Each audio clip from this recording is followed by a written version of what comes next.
Hello, crime enthusiasts, are you ready for another chilling investigation? The case of Ashley Bush. Pregnancy and motherhood are often considered joyful times for many women.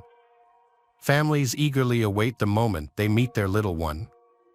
Unfortunately, this did not happen to the Ashley Bush family.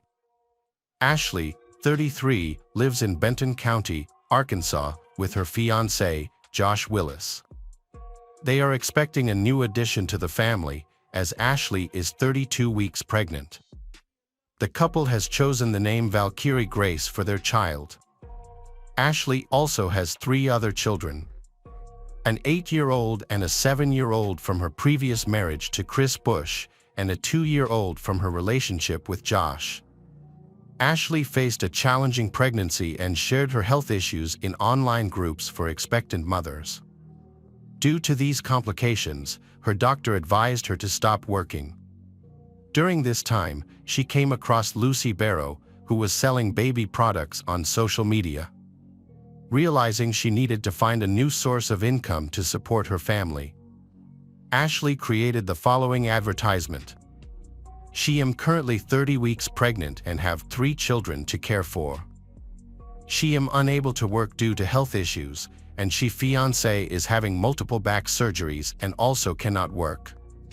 She am looking for a part-time job that she can do from home using she mobile phone. Lucy responded to the ad, and they began communicating on Friday, October 28, 2022. They decided to meet at the public library. Ashley was accompanied by Josh, while Lucy arrived alone in a pickup truck. During the meeting, they talked about job opportunities at a company that provides digital platforms for businesses. Lucy shared her positive experiences working there, and Ashley asked for support in her job search. The meeting went well, and Josh commented that Lucy seemed friendly and trustworthy. Lucy then sends Ashley a text message stating that the head of the company is interested in Ashley's application and would like to meet her on Monday, October 31, 2022, in Bentonville, Kansas, at 9 a.m. They agreed to meet first at the Handy Stop located in the Handy Mart gas station. Lucy plans to drive Ashley to the meeting with her boss. On the day of the meeting, Josh drives Ashley to the designated location. Lucy arrives in the same pickup truck she used for their previous meeting at the library. Ashley gets into Lucy's car and they drive to the interview together while Josh goes to do his own thing. Ashley was with Lucy until 3 o'clock in the afternoon, but what happened during that time is unclear. Around 3 p.m., Ashley sent a text to Josh saying she was going back to the store where he had dropped her off and asked him to pick her up. Josh drove to the store and waited for Ashley inside. While he was there, he saw Lucy's pickup truck driving past with his pregnant fiancée inside, but the truck did not stop. Lucy noticed him and sped up, quickly leaving the gas station. Josh shouted after her, confident that she heard him but chose to ignore him. He then got into his car and tried to follow the women, heading north on Highway 43, but eventually lost sight of them. Josh later said he clearly saw Lucy driving with Ashley in the passenger seat. He immediately tried to call Ashley, but her phone went to voicemail. It was unusual that Ashley didn't reach out to him. Throughout the evening, Ashley's family attempted to contact her, hoping for any response. Josh also called the company where Ashley was supposed to be interviewing to get more information about Lucy and their scheduled meeting with the manager. However, the company claimed that they had no record of Ashley and no meeting was scheduled. This news shocked Josh, prompting him to post on social media that Ashley was missing. He detailed the situation and described Lucy as a 40-year-old white woman with shoulder-length brown hair.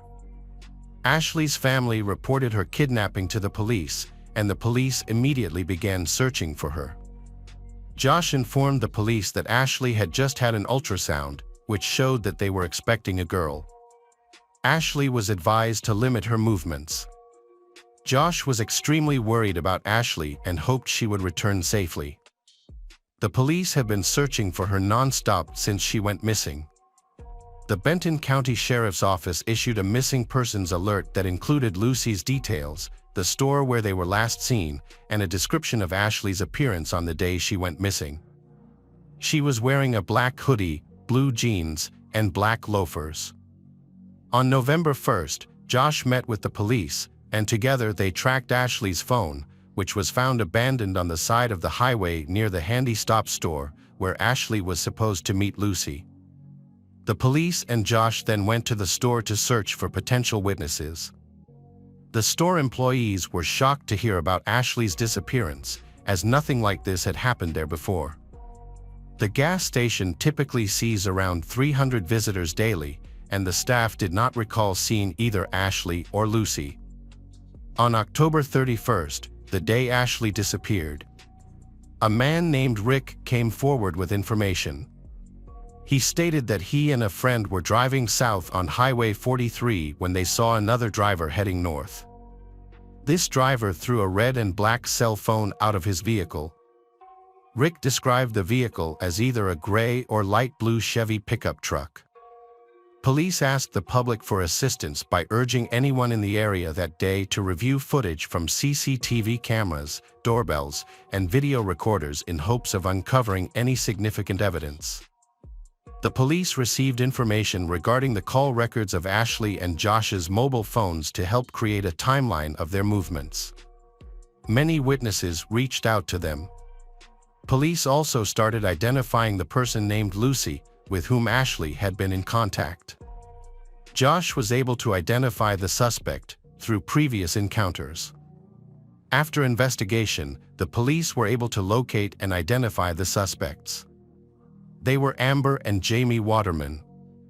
When the police arrived at Amber and Jamie's home, the couple gave them permission to search the home. During the search, the police discovered a gray pickup truck that matched the description of the one Ashley and Lucy had been using. When they inspected the truck, they found blood on the center console, steering wheel, and roof. When police questioned Amber about her whereabouts on the day Ashley went missing, she said she was home all day with her son and daughter. She also mentioned that she was pregnant and in labor that day. That evening, Amber gave birth to a stillborn baby. When police asked Amber about her phone, she said she had lost it. She also said that she was the only one with access to the keys to her gray pickup truck. Amber denied knowing Ashley or ever dating her, but she did admit to knowing Lucy, as they worked together at Walmart. However, she said she was not close to Lucy and had not seen her in a long time. Police questioned Amber's husband, Jamie, about his activities on the day Ashley disappeared. During this questioning, the police seized their pickup truck and sent it to a forensic medical examiner for analysis. Around the same time, FBI agents became involved in the case. Police were looking into the circumstances of Amber's childbirth on the day Ashley went missing. The county sheriff reported that they received calls about a newborn baby not breathing on the night of October 31st, when Ashley was already missing. An ambulance intercepted Amber and Jamie near Longview, Missouri, as they were en route to the hospital, and a medical helicopter was on standby to transport the baby. Unfortunately, was unable to revive the baby, who was later pronounced dead. The coroner was called to take the baby to a local funeral home. The coroner said Amber was found with the placenta in her underwear when paramedics arrived, leading them to believe she had given birth. Amber refused any medical treatment or hospital admission. The baby was taken to a funeral home and Amber's placenta was also collected. On November 1st, Jamie and Amber went to the funeral home to arrange a service for the baby girl, whom they named Dakota, as soon as possible. The next day, November 2nd, they expressed their desire to have her remains cremated. The service was scheduled for 1 p.m. on November 2nd. On the morning of the scheduled funeral, the coroner received a call from police requesting DNA from the deceased baby and insisting on an autopsy. A witness said the funeral was normal, with about 12 people in attendance. The coroner arrived at the funeral home to retrieve the child's body for an autopsy. Amber's mood suddenly changed, and she repeatedly asked if there would be a DNA test. When she received confirmation that there would be, the couple suddenly stood up and left the funeral home. On November 3rd, police obtained a search warrant for Amber's home. During the search, they spoke with her husband, Jamie. He mentioned that on the evening of October 31st, he found blood in their gray Chevy pickup truck but didn't think much of it, assuming it was Amber's blood due to complications from her pregnancy. However, the situation soon took an unexpected turn. After the police finished their initial search and left his house at around 5 a.m. on Wednesday, November 2nd, Amber confessed to Jamie that Lucy did not exist and that she had killed Ashley. She then led Jamie to Ashley's body, which was dressed and lying face down by their boat, covered with a blue tarp. The police, during their preliminary search, did not check that area and therefore did not discover the body. Jamie agreed to help Amber dispose of the body, and they planned to burn it. Amber removed a ring from Ashley's finger and placed it in her pocket. They moved Ashley's body to the fire pit, with Amber uncovering it and dousing it with oil. Amber then gathered firewood to add to the flames. Jamie found an old small sofa, added it to the fire, and they attempted to incinerate Ashley's body for about an hour before Amber ultimately extinguished the flames with a garden hose. They were unable to fully incinerate the body as they had intended. Jamie attempted to remove the body from the burnt pile but found it was still too hot. The couple then loaded the body into the back of Jamie's pickup truck. However, the truck was in poor condition and couldn't drive far. Amber and Jamie found a secluded spot where they left the body. Shortly after, Jamie regretted helping his wife and decided to confess everything to the police. He went to the station to give a statement. After his confession, Jamie led the police to Ashley's body. They was taken aback by the state of the body. An autopsy later showed that the baby had been surgically taken out and the cause of death was a gunshot wound. On November 4th, Josh posted on social media that he was deeply saddened by what had happened. He said it was shocking to think that there were people capable of such acts and described Ashley as a wonderful mother and wife. She was a caring, kind person and did not deserve to go through this. He mentioned that her 3 children had just lost their mother, and he had lost his wife and daughter. He said that they would support each other during this difficult time, but that they were all heartbroken. Ashley Bush was reported missing to the Benton County Sheriff's Office at approximately 6:30 p.m. on October 31st, 2022. Her body was discovered on November 3rd, 2022. Amber and Jamie appeared in court on November 4th for a preliminary hearing. Amber, 42, faces 2 counts of attempted murder and 1 count of kidnapping, while Jamie is charged with being an accessory after the fact. Both were assigned public defenders. The prosecutor requested that they be held without bail until trial due to the seriousness of the charges, and the judge granted the request. The judge determined that Amber posed a danger to society and should remain in custody.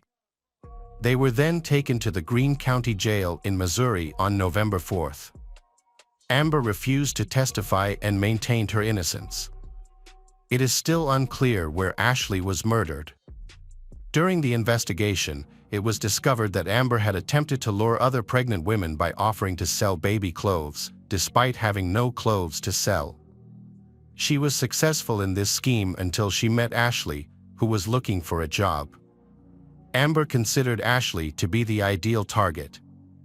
Amber Waterman, 44, was sentenced to 2 consecutive life terms in federal prison without parole for the deaths of Ashley Bush and her unborn child.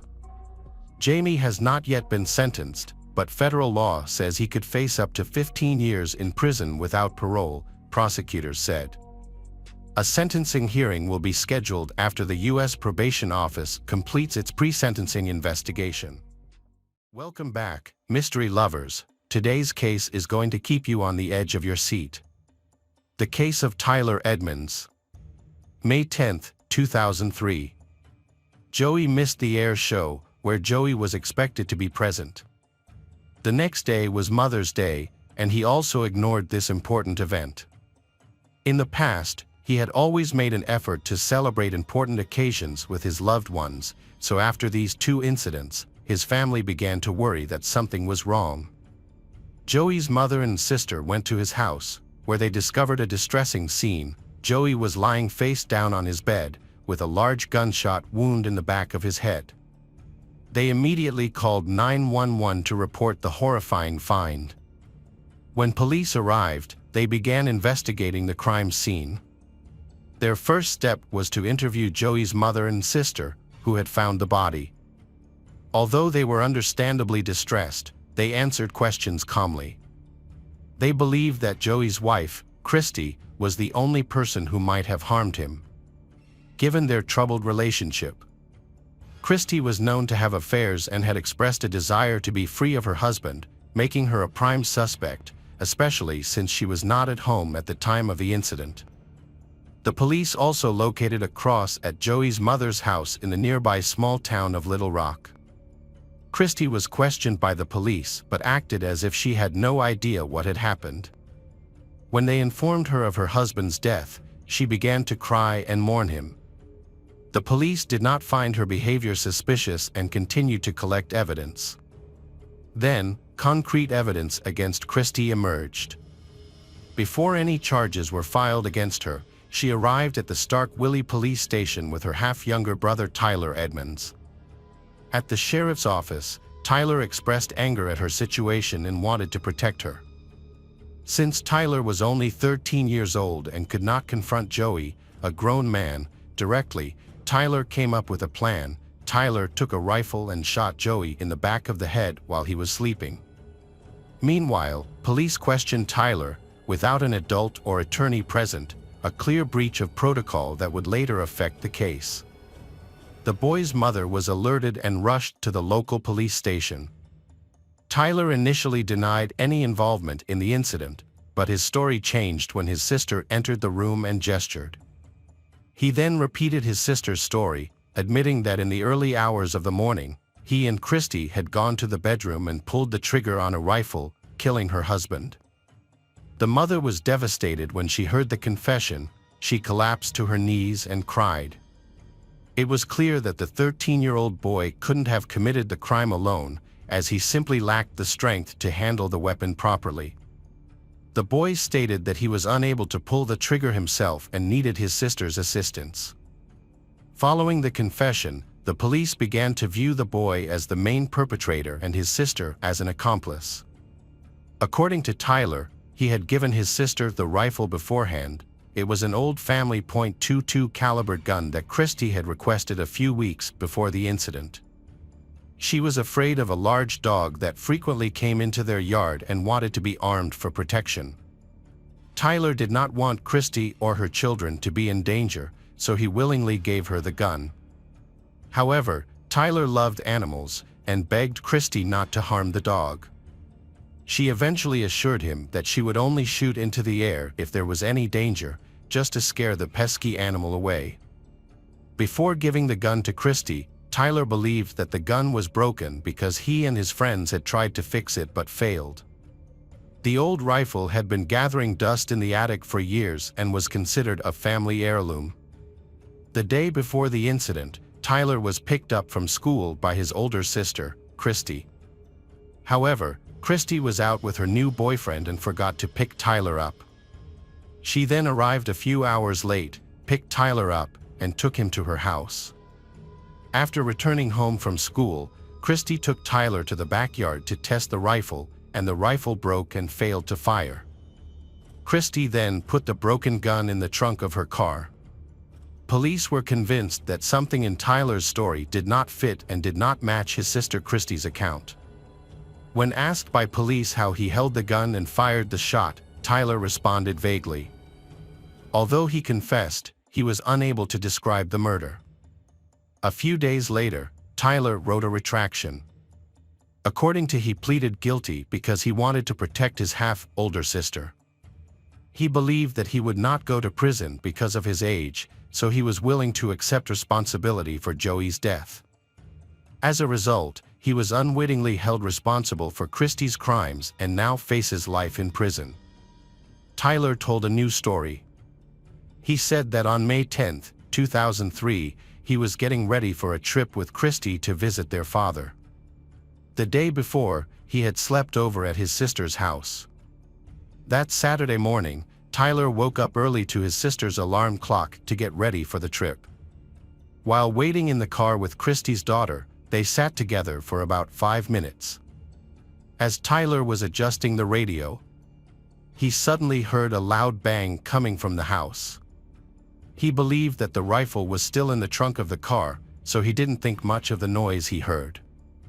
Christie had a cat that often knocked things over and broke things, so he assumed that was the cause of the noise, especially since Christie was usually loud. A few minutes later, Christie left the house and got into the car, and Tyler thought they had left without incident. It was only on the way back that Christie revealed that she had shot Joey. Tyler was stunned. Christie cried and begged him to help her avoid the death penalty. So Tyler promised to take some responsibility, arguing that because he was young, he would not face severe punishment.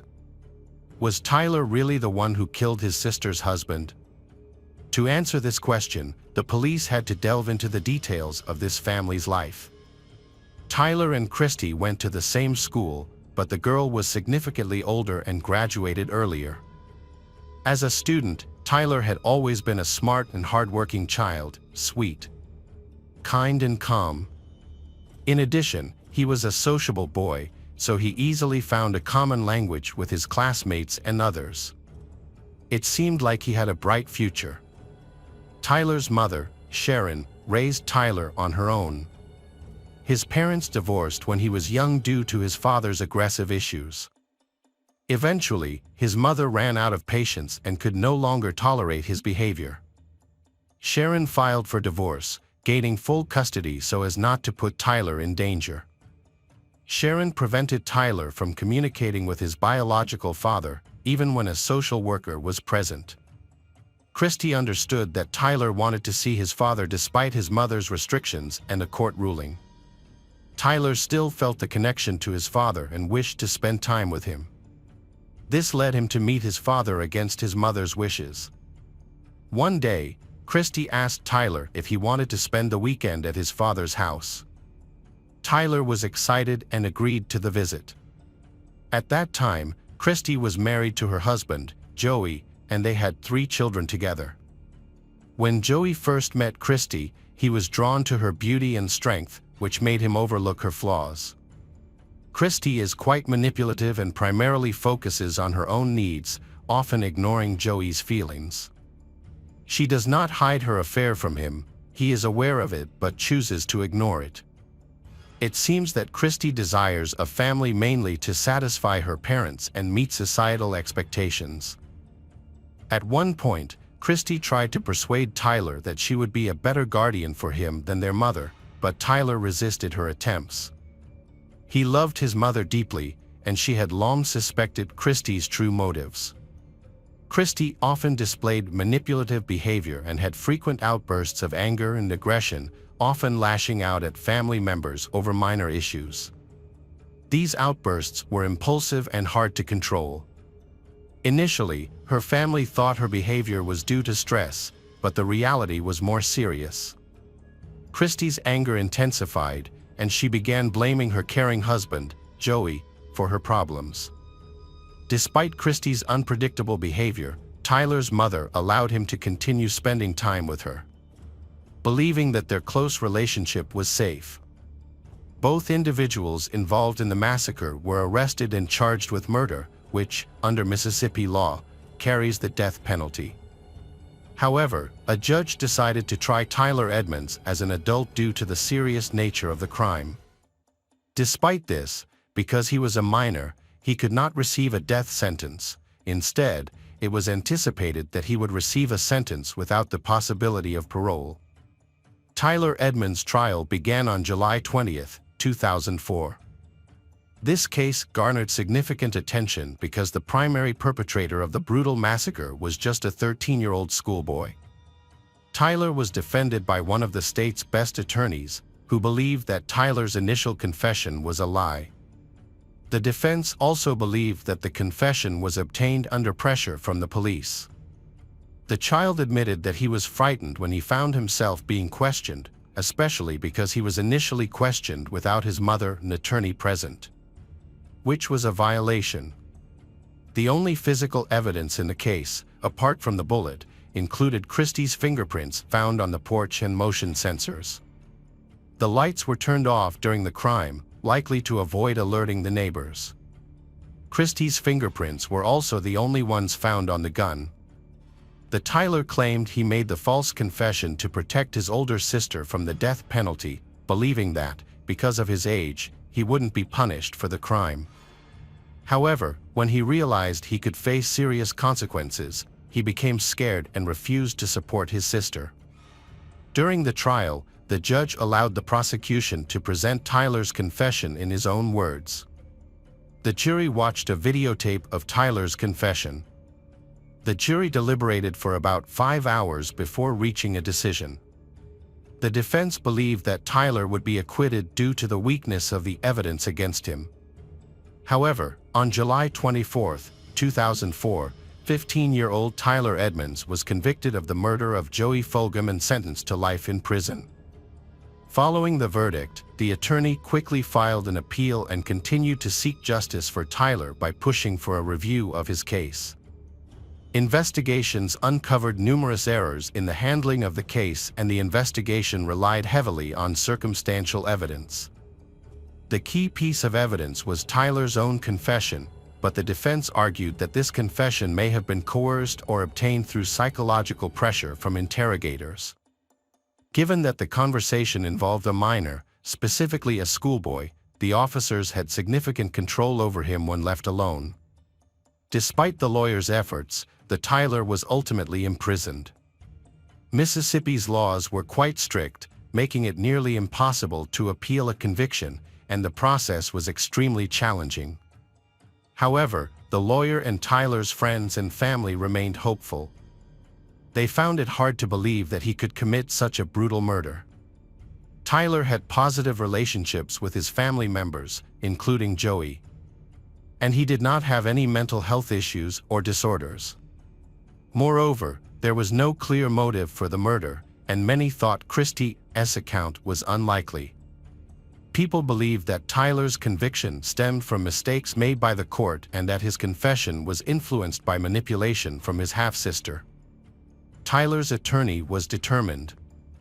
The defense acknowledged that a review of the case would only be possible if they appealed vigorously. However, even if they were successful, the review process could take years. As a result, Tyler's trial attracted considerable public attention. In January 2007, a turning point came when the Mississippi Supreme Court agreed to review Tyler's case.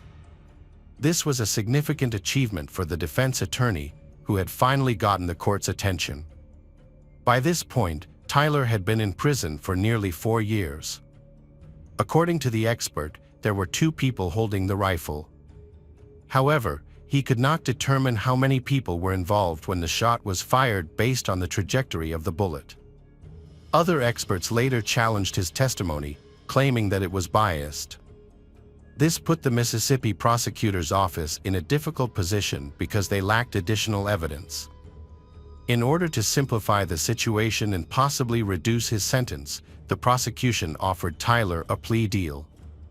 They suggested that he could plead guilty to a lesser charge in exchange for a lighter sentence, with the chance of immediate release because he had already served a long sentence.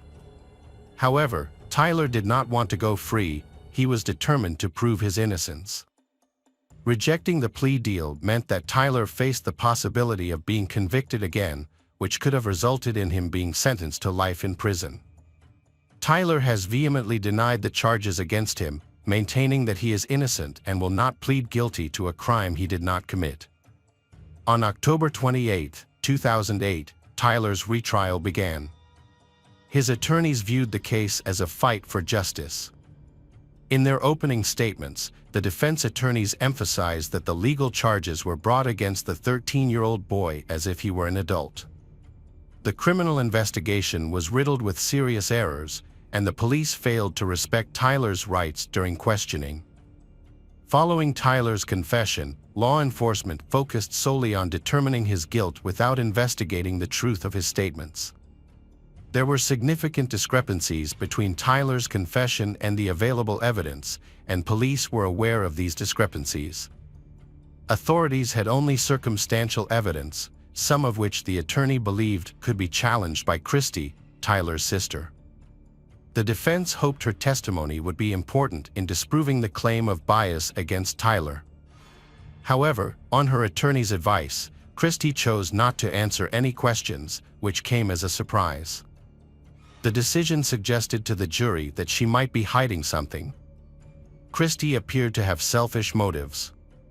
She had no concern for the fate of her half-younger brother, and she had good reason to want her husband, Joey, dead. He had a $300,000 life insurance policy that would have paid her a substantial payout if he had died. Before the murder, Christy had asked about the amount of money she would receive upon her husband's death, even though Joey had signed a confidentiality agreement prohibiting such questions. However, she believed that it would be an opportunity that would benefit her since she was the named beneficiary. During the trial, Christy's father testified that she had asked him to provide her with a weapon to help her kill her husband. She had promised him a new Cadillac with the insurance money if he helped her. However, he denied participating in any crime and suggested that she simply divorce Joey. Christy responded that divorce would prevent her from receiving the insurance money, which further exposed her selfish intentions. The attorney was convinced that Christy intended to kill her husband and had manipulated younger brother into pleading guilty to avoid responsibility. At the time of the murder, Tyler Edmonds was an exemplary student with no history of violence or crime. Tyler respected his elders, attended church regularly, and was active in sports, which made him well-liked in the community. No one thought he would be involved in such a violent crime. The defense faced a significant challenge when the prosecutor's office showed the jury a video of Tyler confessing to the crime. In the video, he claimed that he had helped his sister kill her husband. However, the video did not capture the moment Christy entered the room and pressured Tyler into confessing. This omission became a major obstacle to proving Tyler's innocence. To counter the prosecution's claims, the defense needed to convince the jury that his confession was coerced and false. The attorney planned to call an expert on facial expressions and gestures to support this argument, but unfortunately, the judge prohibited the use of such testimony. The defense attorney changed course and decided to focus on inconsistencies in Tyler's testimony. There were several troubling aspects in his confession. For example, Tyler claimed to have seen a large fountain of blood after the rifle shot. However, a forensic expert stated that such a fountain of blood would not have been possible with a head injury, since blood does not immediately begin to flow from that type of wound. Additionally, there would have been no splatter of blood. In fact, the victim had only been shot once with a .22 caliber rifle, creating a small wound and leaving the skull intact.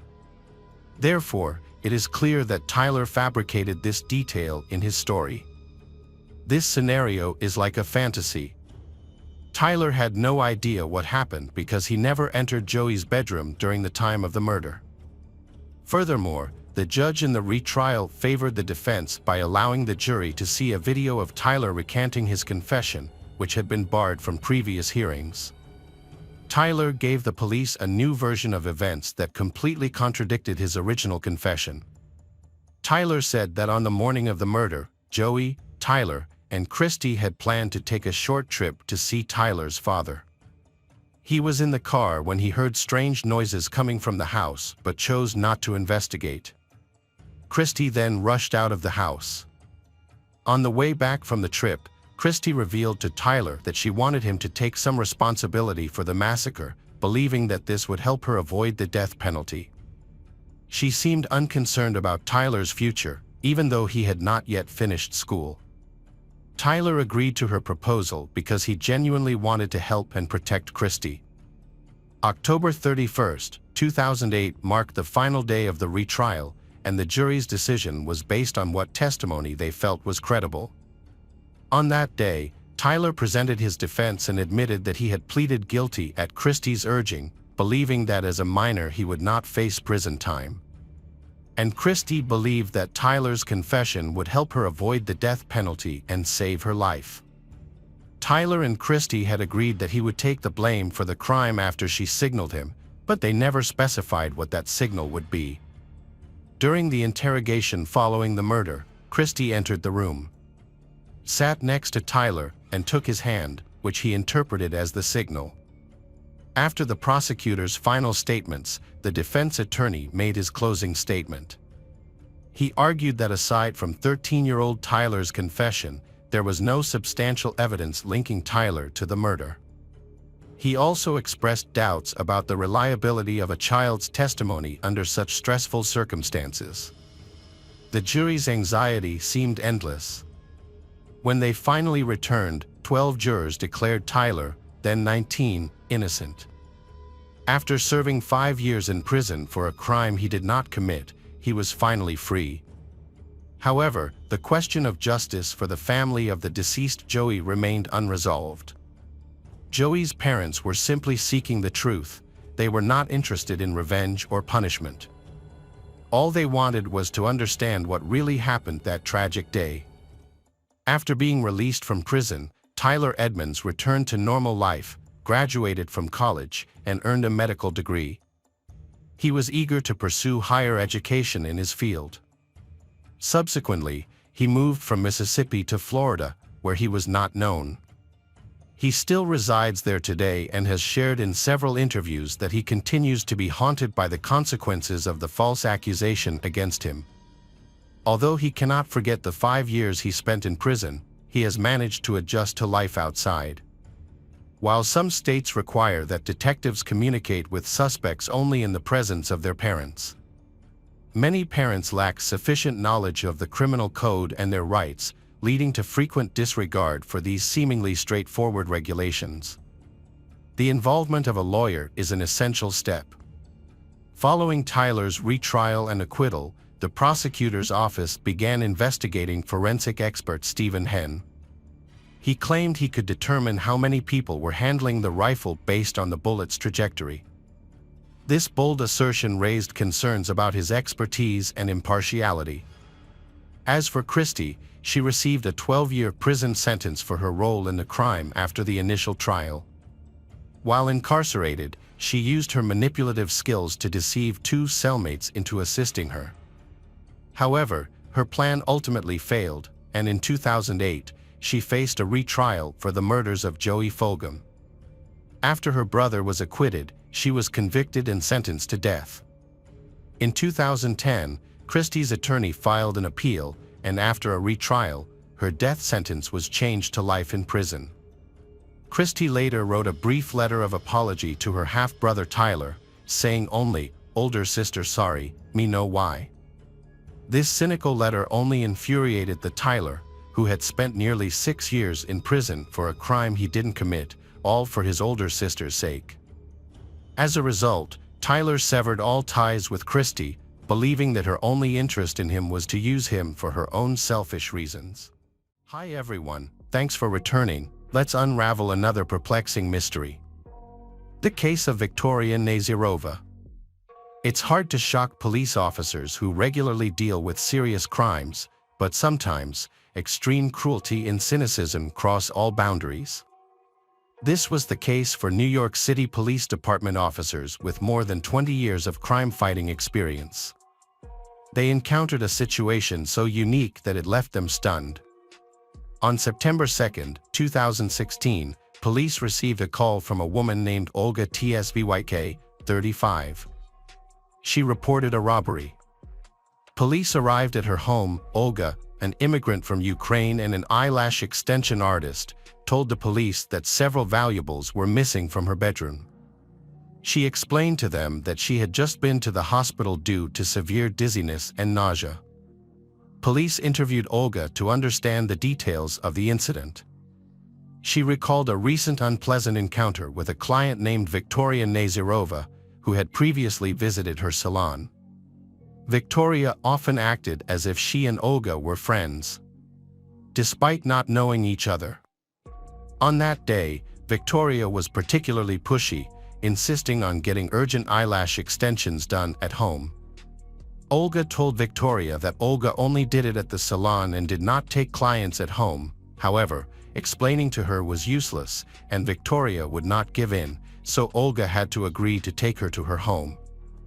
After a while, Olga also told the police that she refused to go out with Victoria, while Victoria constantly asked her to go out with her. An interesting detail emerged. Victoria looked very much like Olga, which often confused Olga. During the police interview, it was revealed that Victoria had come to Olga's apartment and brought 3 slices of cheesecake from the best local bakery. Victoria eagerly ate 2 slices and insisted that Olga take the 3rd. After a short tea with cheesecakes, Olga began to feel unwell. When Victoria left, Olga became violently nauseous and then passed out for about 30 minutes. Olga woke up and immediately called 911, and she was taken to hospital by ambulance. However, doctors found no traces of drugs in her blood. After returning home, she noticed that some valuables were missing and reported the theft to the police. Initially, the police did not believe her story. They suspected that Olga might be under the influence of illegal substances and thought that she was imagining the whole situation. She was behaving strangely, seemed lethargic and looked unwell. The police concluded that her claim of encountering a woman who looked exactly like her was likely fabricated. However, Olga strongly denied using any illegal substances, and she believed that she may have been poisoned by a piece of cheesecake she had eaten. The police conducted a preliminary examination of the scene and discovered a box of cakes in the trash. Olga identified it as the same box of cheesecake that Victoria had brought. The police collected the box as evidence because it had baking residue.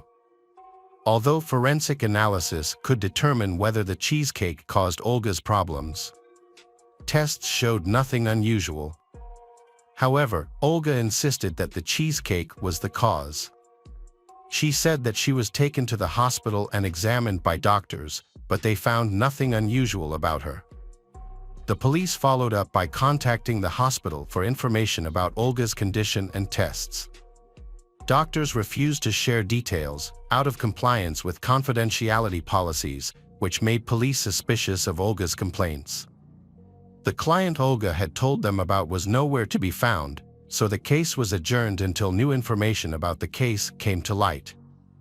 The next day, a neighbor discovered a suspicious woman in Olga's apartment. The woman came and went several times, loitering around Olga's apartment. When she saw the neighbor coming, the strange woman said that her friend Olga was sick and quickly left the building. The neighbor saw Olga's apartment door open and went to check on her.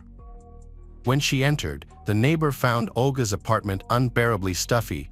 The heating was on full blast despite the summer temperature of 30 degrees.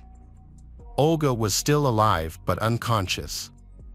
She was lying in bed, but wearing an unusual combination of revealing underwear and warm sweatpants. Pills were scattered around Olga. The neighbor then quickly called 911. After the police arrived, the neighbor described the strange woman. With dark hair, attractive and very similar to Olga. After learning new details, the police were convinced that the identical woman was not a product of Olga's imagination. The police then actively investigated the case. Everything they saw in the apartment seemed to be a description of a crime scene where the perpetrator wanted to stage a voluntary death. The police suspected that Victoria, a regular customer who bought cheesecakes at a store, was involved in the crime. The police began to search for Victoria, but they had no clues, no information about who she was or her photo. However, later, a private detective approached the police department. He was a former police officer who had been monitoring the violent activities of the scammer for a long time. He had been following Victoria online, where she advertised her escort services on a dating website and through social media. The private investigator believes that Victoria used online advertising to find victims for her crimes, and the plan worked perfectly. Victoria would go to her next client's home, then drug them with a psychotropic drug to knock them unconscious. She would then take everything of value and flee. After her recovery, Olga shared her poisoning experience on social media. Then, one of her clients unexpectedly mentioned that she knew a man named Ruben Barikov who had a similar story. Ruben, a dry cleaner, had met Victoria on a Russian dating site just a few months before Olga was poisoned. Victoria invited Ruben to her home, bringing her cooking skills with her. He accepted the invitation, but after tasting her dishes, he passed out. While he was unconscious, she stole his expensive watch, cash, and credit cards. Ruben later realized that he had been drugged with a powerful substance that nearly killed him. When he began to regain consciousness, Victoria took him to the dry cleaners and told Ruben's co-workers that he was drunk. She then left. Only then did Ruben realize that he had been robbed. The police said the situation was serious and that it was fortunate that the two victims survived. In 2017, a private investigator assisted a Russian client in finding a fugitive. Nadia Ford hired a private investigator after her biological mother, Alla Alexenko, went missing. Nadia lives in New York, USA, but was born in Russia. She was originally from Kodar. Her mother, Alla Alexenko, raised her daughter and son alone, and she had a difficult time. She worked 5 jobs to provide for her children. Nadia dreamed of living in the United States since she was a child, and her dream came true when she came to the United States to study in 2007. There, she met a man whom she married and took his last name, Ford. However, the marriage did not work out and the couple divorced. Nadia stayed in the United States and successfully settled there. She still maintains a close relationship with her mother, who was alone at the time. Her mother, Alla, sold the house she found difficult to maintain and moved into an apartment. In early 2013, Nadia's mother got a new neighbor, Victoria. Despite the significant age gap, Victoria quickly became friends with Nadia's mother. Alla introduced his daughter, who was living in the United States, to Victoria, and this inspired Victoria to travel to the United States to meet her neighbor's daughter. Alla arranged their meeting, and in September 2013, Victoria flew to New York. There, she met Nadia and they became close. To Nadia, her mother's friend seemed like a kind and pleasant person. Victoria wanted to stay in the United States and Nadia gave her some advice. Unfortunately, Victoria's plans failed and she returned to Russia. Despite this setback, she kept in close contact with Alla. In the fall of 2014, Victoria planned another trip to the United States and informed Alla of her plans. She also told Alla that she could deliver gifts to Alla's daughter if needed. Alla then asked Victoria to bring her more than $6,000 in cash and 2 precious mink coats to her daughter Nadia. However, Victoria repeatedly delayed the trip for various reasons, causing Alla to worry about whether Victoria would actually make it and what would happen to her gifts. Worried, Alla even called his daughter to express his concerns. Nadia reassured her mother and suggested that she reclaim her belongings. On February 4, 2014, Alla was very excited and called his daughter Nadia to share her joy. She finally decided to talk to Victoria, who agreed to return her valuables. However, this did not happen, and Alla soon disappeared. Alla stopped answering his phone, which had never happened before. Alla had always kept in touch with his daughter and they called each other every day. Nadia contacted Victoria and asked her about her mother. Victoria confirmed that she had seen her and they had a chat over tea, but after that, she never saw Alla again. According to Victoria, Alla had gone somewhere, but she did not know where. Allah's son also tried to contact his mother and even went to Allah's apartment. But she was not at home and did not answer his calls. A few days later, Nadia and her brother both received unexpected text messages from an unknown number claiming to be from their mother Allah. The message told them not to look for Allah because she was happy. The language in the message was not Allah's style, which made them even more worried. Realizing that something was seriously wrong, Nadia booked the earliest flight to Russia and went to Kodar to help investigate her mother's disappearance. Nadia first went to her mother's apartment, but the apartment was empty. The valuables that were supposed to be given to Victoria were also missing.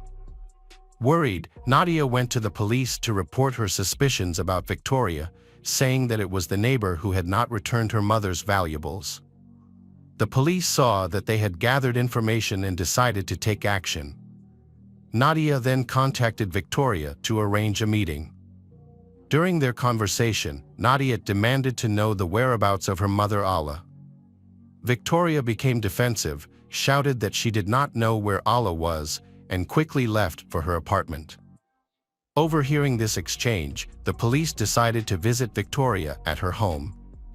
During their visit, she managed to convince them that she had nothing to do with the disappearance, and they found no evidence against her. Nadia returned to her mother's apartment and looked around carefully. She noticed that although her mother had been away for several days, the apartment was spotless, as if someone had just cleaned it. She also discovered that important items, including jewelry and 50,000 rubles, were missing. Nadia considered calling the police, but the police, who had spoken to Victoria, convinced her that her mother had gone on a trip with the money and jewelry and would be back soon. Despite this, Nadia felt uneasy and believed that her mother was in danger. Nadia actively searched for her mother Allah by printing flyers with her mother's picture and distributing them around the neighborhood. She contacted her mother's friends and relatives, but no one knew where she was. Nadia also corresponded with Victoria, begging her to bring her mother back and even offering a generous reward, but Victoria denied everything. Nadia did not give up hope that she would find her mother alive and continued her search efforts, regularly visiting the police and checking the news, but so far, there has been no information about her mother's fate. To assist in the search, Nadia hired a private investigator, who discovered that Victoria had rented a car on the day her mother, Allah, went missing. Surveillance footage obtained by the investigator from October 5, 2014, showed the rental car driving on the highway outside of town. There were two people inside the car, Victoria, who was driving, and a woman sitting motionless in the front passenger seat. Nadia later realized that the woman was her mother, Allah. Nadia went to the police with the information she had. The police confirmed that Victoria had rented the car in question and invited her in for questioning. During the interview, Victoria admitted that she had driven the rental car on the morning of October 5th but insisted that there was no one else in the car with her. She agreed to take a lie detector test, but after the test, she was released pending the results. Ultimately, the results showed that Victoria had failed the lie detector test, making her the prime suspect in the case.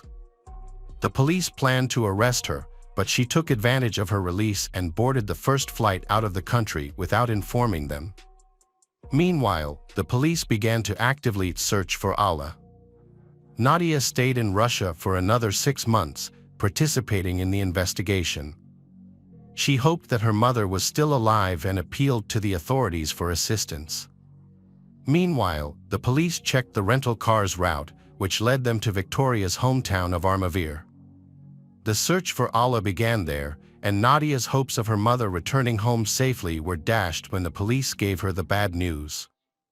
In April 2015, charred remains were found about 3 hours away from Allah's residence in the same forested area.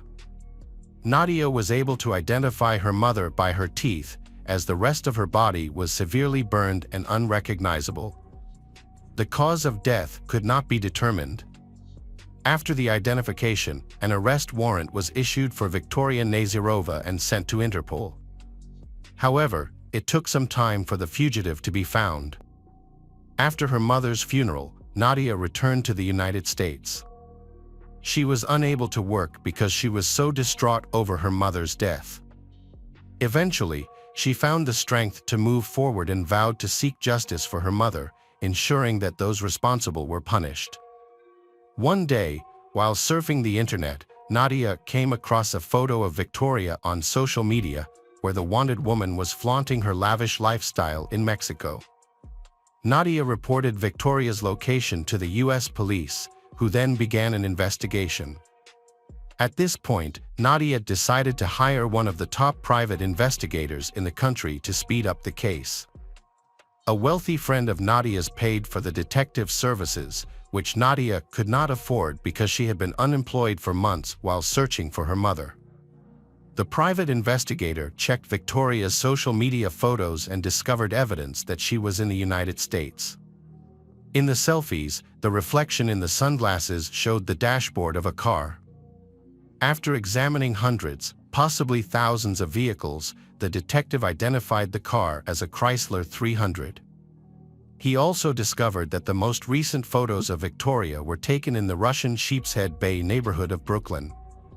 By searching the Chrysler database in that area, they were able to narrow down their search and find Victoria.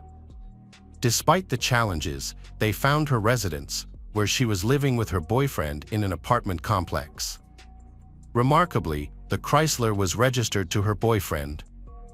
Victoria probably didn't even realize that the case had taken such a turn and that Interpol was hunting her worldwide, so she fearlessly posted her photos online, not realizing that she might be exposing herself. The detective identified Victoria's boyfriend and contacted him. It was soon discovered that her boyfriend had fallen victim to Victoria, who had escaped using a well-known poisoning method. Tragically, she had also poisoned his beagle, which had died. This sparked public outrage against Victoria and increased interest in Nadia's investigation into the crime. On March 20, 2017, 41-year-old Victoria was arrested. Nadia, the private investigator, and the police were relieved to have her arrested. It was dangerous to let her go free. During a search of Victoria's apartment, the police discovered Olga Tsvyk's identity card, revealing that Olga had been the victim of a dangerous criminal. Victoria not only needed money and valuables, but also a passport identical to Olga's. Her temporary visa was about to expire, and using someone else's ID would allow her to avoid returning to Russia, where she would have to stand trial. Police believe that Victoria planned to kill Olga and wanted to live under Olga's identity. But her plan failed and Olga survived because her neighbor intervened. The remains of the cheesecake were sent back to the lab for testing, and this time, a more thorough analysis found an illegal drug in the baked goods. The investigation found that Victoria had used this drug, usually a sedative, on all of her victims. However, she used a higher dose to ensure that they would pass out. Olga was lucky; she survived after eating the cheesecake. The high temperature in her apartment was no accident. In fact, the heat increased the effects of the drug, which could have even led to death. Victoria denied all charges, including her involvement in the disappearance and murder of Nadia's mother, as well as any connection to the attempted murder of Olga and the other victims. It was revealed that Victoria was a suspect in the theft of 2 fur coats in May 2016, but that case never progressed. More incidents later came to light where she had been involved in theft by meeting men online, visiting their homes, drugging their drinks, and stealing their possessions. Most of the men chose not to report the matter to the police due to concerns about publicity, allowing Victoria to evade arrest. The lengthy preparation of the case delayed the trial by about 6 years. The trial finally began in January 2023 and received extensive media and public attention. Throughout the trial, Victoria refused to testify and remained silent. The details surrounding Alla Alexenko's death could not be discussed in court because the crime occurred in another country. Victoria's defense attorney pointed out that there was no evidence or testimony to prove that Victoria poisoned the cheesecake or forced Olga to eat it. Olga testified that Victoria brought 3 slices of cheesecake to her apartment and ate 2 in front of her, which made Olga feel safe eating the remaining one. The prosecution argued that this was intentional, claiming Victoria added the drug to only 1 slice of the cake, knowing which one would be eaten. Therefore, Olga accidentally ate the drugged cheesecake. After careful deliberation, the jury found Victoria Nazirova guilty of second-degree murder. Although the maximum sentence for the crime was 25 years in prison, the judge reduced the sentence to 21 years. However, by law, she could apply for parole after serving 15 years. Victoria's troubles began during the 6 years she waited for trial. There was no trace of the beautiful and stylish woman she had once been. Her wealthy life had collapsed in an instant. Life in prison was harsh. During her incarceration, she complained of poor nutrition. An attack in prison left her scarred and nearly blind. Victoria sued the prison, alleging negligence on the part of the warden who failed to help her. The dispute was settled by paying her $325,000. During her interrogation at the prison, Victoria maintained her innocence of all charges, including the case involving Olga. She maintained that she had nothing to do with the cheesecake poisoning and claimed that she had eaten the cheesecake herself without any problems. According to Victoria, she had only shared a piece with Olga and had not forced her to eat it. After serving her sentence in a U.S. prison, she will be deported to Russia to stand trial for the murder of Alla Alexenko. Nadia was relieved that Victoria was in prison and would finally face the consequences of her actions. Hello friends, welcome to our channel. Today we're going to take a look at another horrible case with you. The case of Maria Luisa Cedeno. On July 18, 2020, Maria Luisa Cedeno arrived at the Lamb Mission Inn Hotel in Manuel Antonio, in the Costa Rican province of Puntarenas. She was traveling with her little dog named Mafalda, it she treated like a daughter. The first day passed without incident. Maria Luisa went to the beach, had lunch at a restaurant, and drank some alcohol, activities common for tourists. However, the following day, everything changed. At 4:30 p.m. sharp, Maria requested that a bottle of wine, mineral water, and 2 glasses be brought to her room. It's worth noting that she didn't mention being with anyone, and everyone around her was convinced that she wanted to rest alone. Throughout the entire afternoon and night, no movement was recorded in her room. On July 20th, the hotel staff tried to contact her, but they received no response.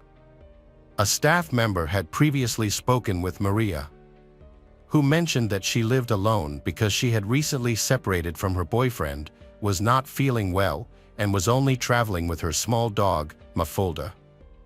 Since several months had passed since the official start of the pandemic, Maria said that this had also affected her mental health, which was deteriorating. Considering everything she had been through, she said she needed a vacation.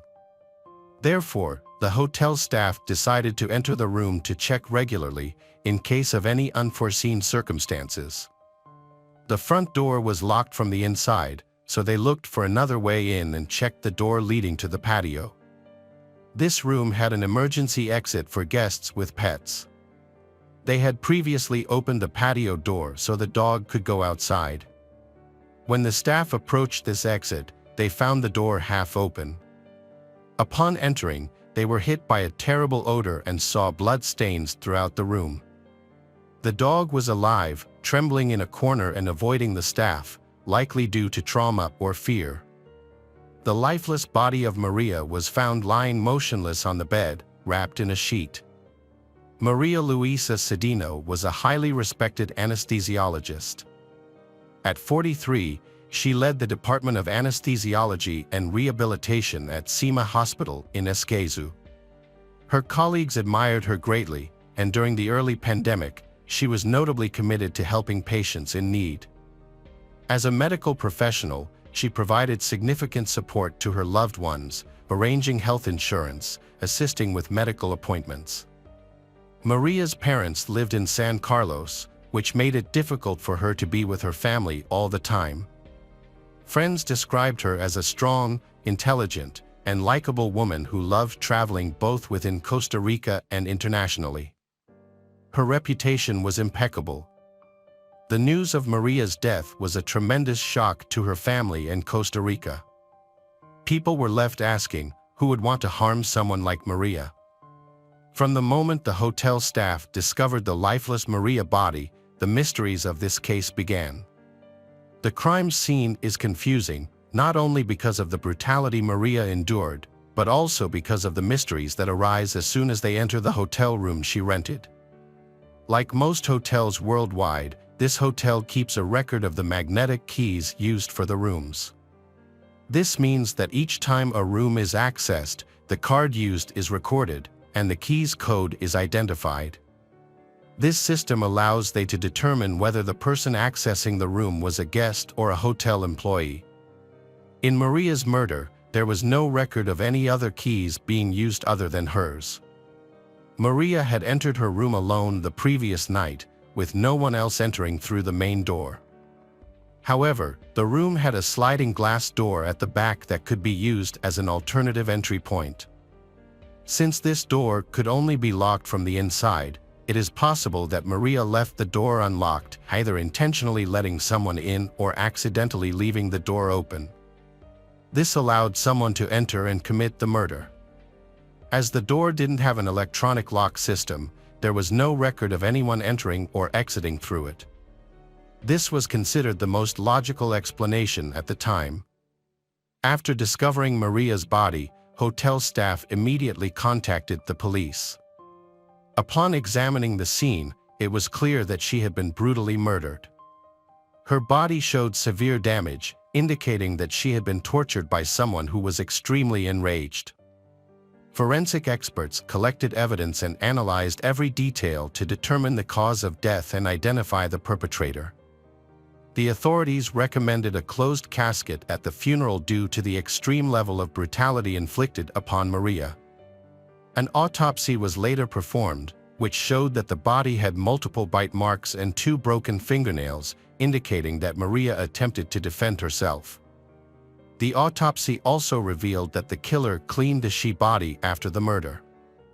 According to the investigator, Maria was killed in the bedroom, as evidenced by the large amount of blood found on the bed. The killer then moved the body to the bathroom, washed and dried it, wrapped it in a sheet, and placed it back on the bed. Although the killer attempted to wash the Maria body to eliminate evidence, this proved nearly impossible due to the extensive presence of blood throughout the room. Bloodstains were found on the floor, walls, curtains, and bed, indicating the brutality of the attack. The forensic experts took photographs and collected as much physical evidence as possible from the scene. The body was then sent for an autopsy, and the police started interviewing the hotel staff and guests who may have witnessed or heard something. Given the state of the crime scene, it is likely that Maria screamed violently and her dog barked loudly during the attack. However, no one reported hearing any screams throughout the night. The hotel was relatively empty, but there were still a few people working at the hotel, and the hotel owner, Harry Bowden, who lived there with his husband Dano, were also present there. Additionally, Harry had allowed some acquaintances to stay at the hotel due to their financial difficulties. A bottle of wine and 2 glasses were found in Maria's hotel room. The wine had been ordered from room service. Later, investigators examined Maria's cell phone and found that she had sent a photo of the 2 glasses to a friend. However, the message did not indicate that she was with someone or she was waiting for someone to come to her room. She also sent an audio message to the same friend describing the hotel's all-inclusive package and its benefits. Maria seemed pleased with the service, mentioning that staff would bring her drinks, fruit, and other treats. She also mentioned interacting with hotel staff, including the bartender and hotelier's assistant, and noted that the owner was Dutch. Although she acknowledged the hotel is a bit worn out and understaffed, she expressed her overall satisfaction with her stay. The room cost 155,000 colons per night. Authorities investigating Maria's murder spoke with her friends and relatives to identify suspect. They discovered that she often ordered 2 glasses, even when alone, to have one for alcohol and one for water. This suggested she wasn't waiting for anyone at the time of the attack. The investigation revisited the initial theory: the attacker must have been someone who saw Maria in the hotel, noticed the back door was open and attacked her. However, the extreme brutality of the crime suggests that the killer had deep hatred and anger towards the victim, and often the killer knew the victim. Even so, there is no evidence that Maria was with anyone or had enemies at the time of her death. The autopsy revealed additional details about Maria's death, including signs of strangulation, blows to her face, arms, and chest, and evidence of abuse. After analyzing the autopsy results, conducting interviews with family, friends, and hotel staff, authorities concluded that the attack was likely carried out by multiple individuals. This theory was based on the fact that there were no reports of Maria screaming during the attack. Authorities believed that at least 2 attackers were involved, and they took complete control of Maria.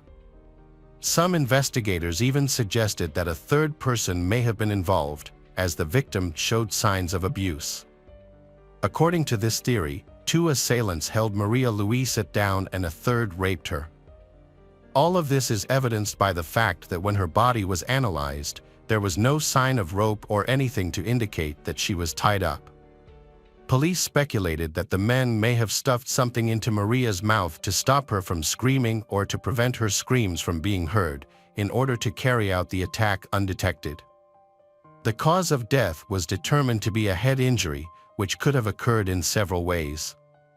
It might have been caused by a violent blow to the head, by being undressed, as there was evidence of fractured vertebrae, or by being hit with an object or falling heavily to the floor. Overall, what the assailants did to Maria was an atrocity, and without clear motivation. The first suspect was quickly identified because this man, who was staying at the hotel, had numerous fresh wounds resembling scratches and blows, suggesting he had been defending himself. Upon investigation, it was revealed to be Teodoro Herrera Martinez, an exotic dancer working in the city's nightclubs and staying at the hotel at the time of the murder. Teodoro was arrested when authorities were looking for evidence that he was involved in the murder. The man's footprints were compared to those at the crime scene. 2 matching prints were found on the black ceramic tile floor in front of the bed in the bedroom. A short time later, a second suspect named Luis Carlos Miranda was arrested. A hotel security guard had seen him walking in the hallways at night with Teodoro. Because Torreira was already in custody, Luis needed to be questioned to check for any links to the case. Additionally, tests revealed that his dental records matched the bite marks on Maria's body. Hotel employees testified that they saw Maria talking to Luis and, on one occasion, to Teodoro. However, their interactions were casual, like simple greetings, rather than those of acquaintances or friends. This might be because there were very few guests at the hotel, so they may have passed each other many times. Earlier, the hotel owner allowed 2 friends, Luis and Teodoro, to stay on the property due to financial difficulties. The police decided to question the owner of the hotel, Harry Bowden, after finding matching footprints and bite marks from the 2 suspects, Luis and Teodoro. During questioning, Harry revealed that on the night of the murder, July 19, 2020, he and husband were having dinner in their apartment within the hotel with Luis and Teodoro. After dinner, the 4 men went to a private pool. Harry also disclosed that Luis and Teodoro worked for him in exchange for accommodation. Luis managed the website and marketing, while Teodoro worked as a cook and bartender.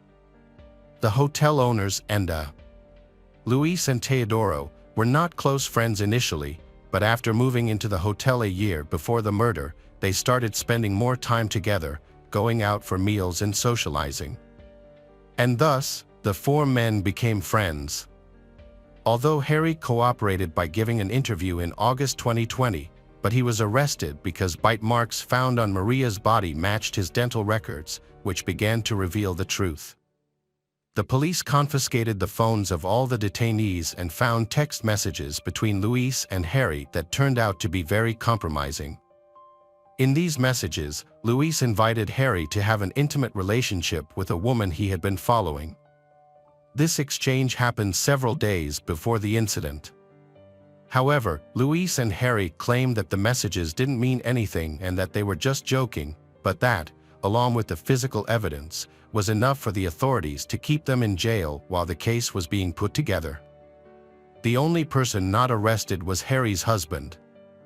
Because there was no evidence against him, no text messages, no fingerprints, and the bite marks didn't match those on Maria's body.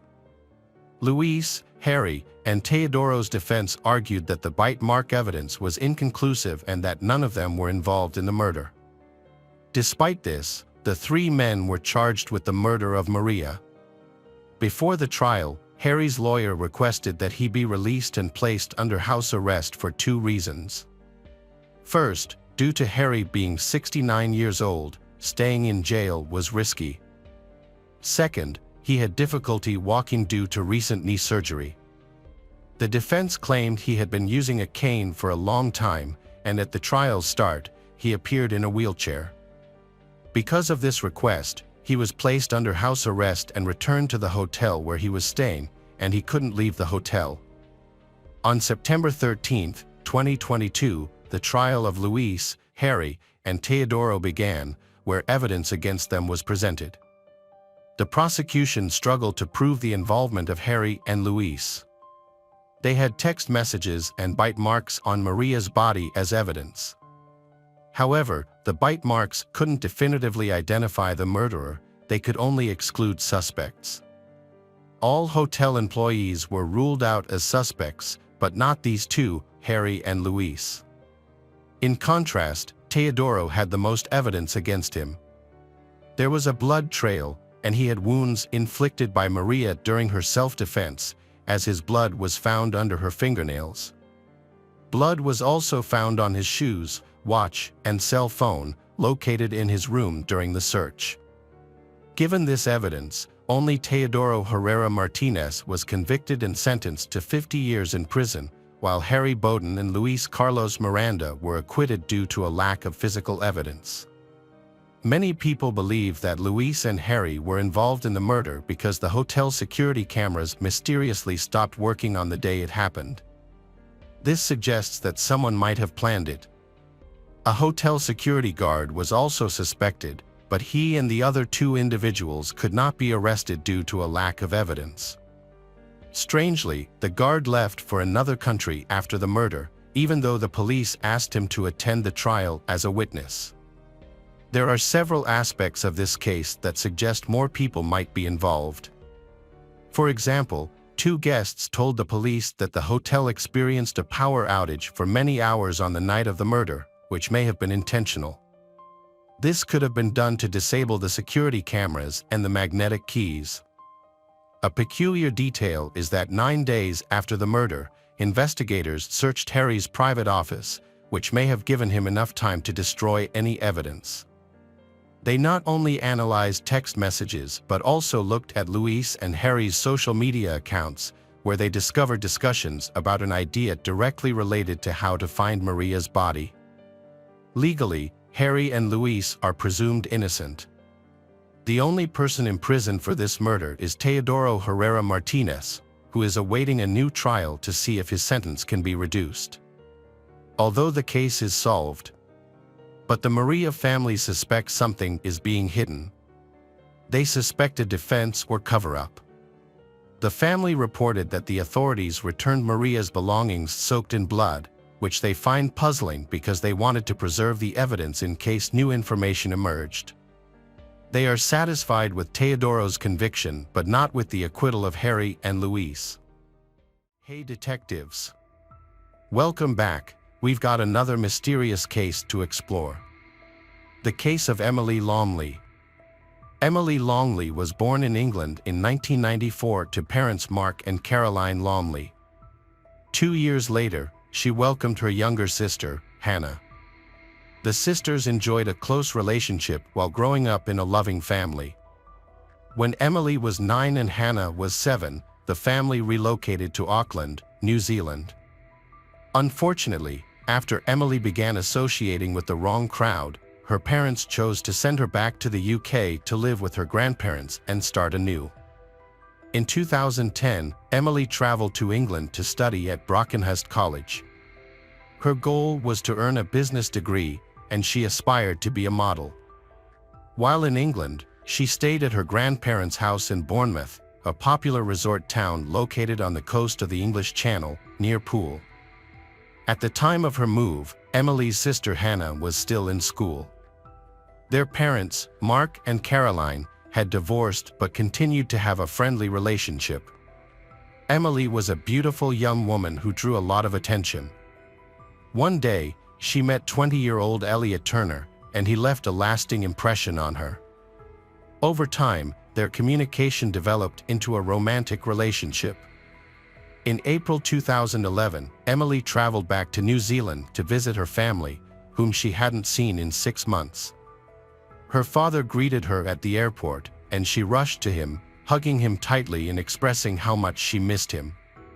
Emily shared that she had a very close bond with her father, who adored her and missed her smile, laughter, and playful jokes. The next day, the entire family visited Emily's favorite pizzeria. She shared with her parents that, in addition to her college studies, she was involved in modeling and had made some amazing friends. She also talked about her boyfriend, 20-year-old Elliot. Although they had only been dating for a few months, Emily felt she was too young for a serious relationship. "I think I'm going to break up with him when I return," she said. Over the following weeks, Emily enjoyed spending time with friends and family, creating great memories. No one realized that they would soon lose her.